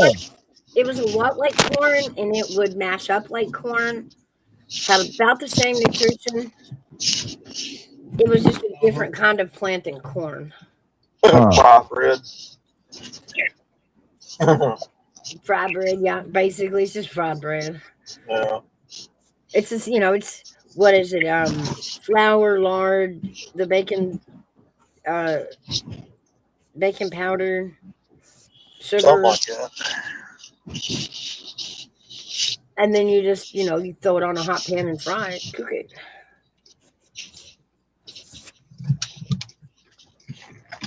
Oh, they went for drink. Well, unless you're doing sopapillas, and then you cut it up and fry it, like deep fry it, like French fries. Then cover it with cinnamon and sugar and eat it with honey. Ooh.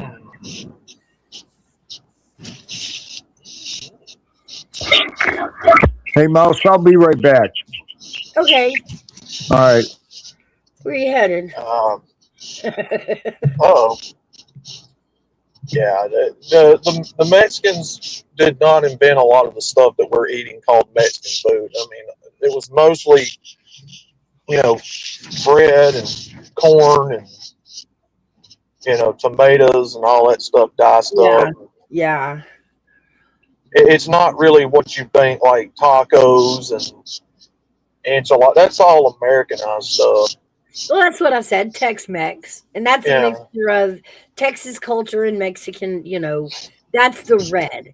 The authentic is where you get into more of the black bean and the green There you chili go. sauce, There you go. Yeah. And that stuff's good by itself too. Yeah. That stuff's amazing. I remember when we were kids living out there in Texas, the neighbors, when they cooked out, man, it was amazing. But they would take like a plow disc off of a tractor, like they would plow a field. They'd take it and they would boil it clean with salt water and everything, make it sterile and they would use it as a pan to cook all their meat in, and on the fire outside. Oh my God, just like a gallon of fajita meat, Oh yeah.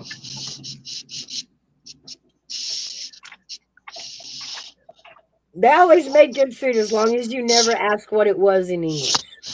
And I would tell me what it is in Spanish if I like it so I can ask for it again. But don't never translate it for me or I'll gag.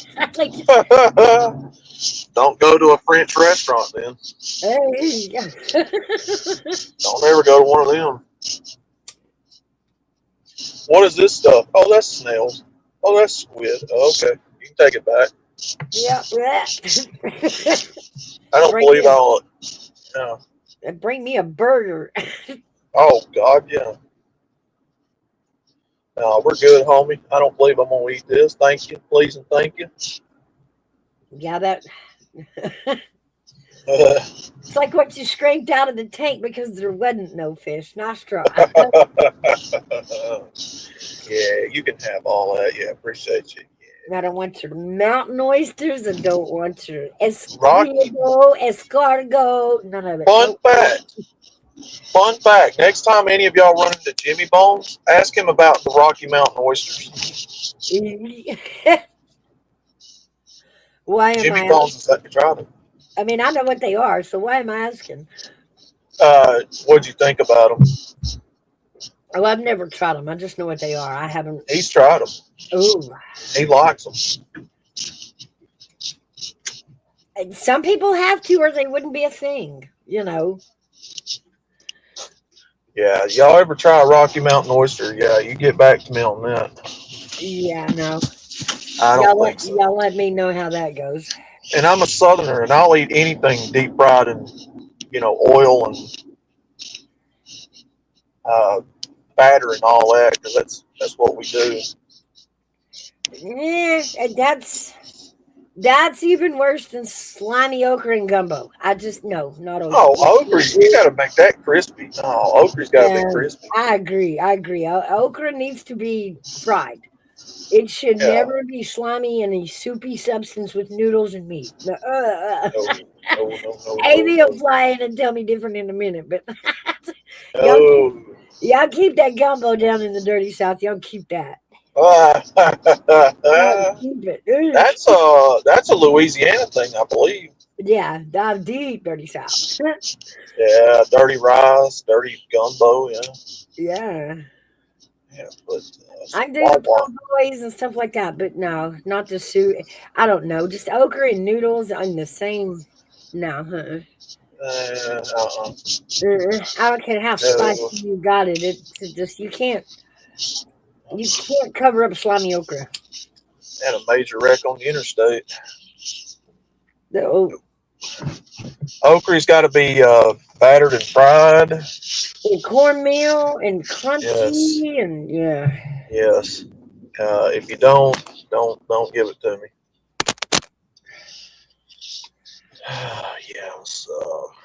Yeah, Mom has recently discovered sweet cornbread.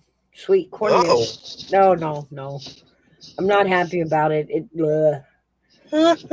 different, it is different, but it's and having that sweet flavor to it, everything that you're used to having cornmeal in with a sweet flavor is just weird.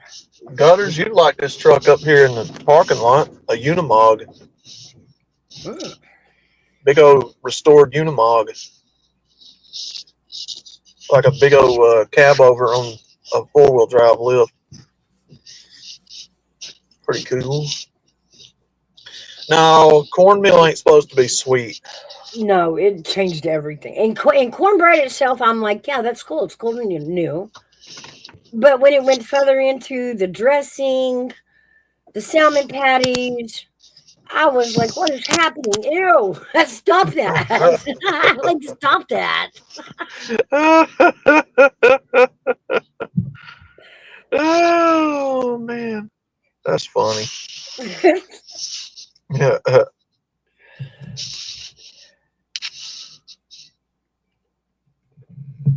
Wanda says, and flatbread was what women and kids got with fat oil. Men ate meats and fruits. Mennonite and others still do this. Oh, giving men the meat and stuff in the meal, and then women get something else. Wow. I've never heard that. I hadn't either. It's just packing the women with all your carbohydrates there. Plump up, honey. Here, I'll eat the meat. You eat the carbs. Plump up there. Eat them carbs. Eat them carbs, girl. Eat them carbs. Put 4 more sides on there. Eat them carbs.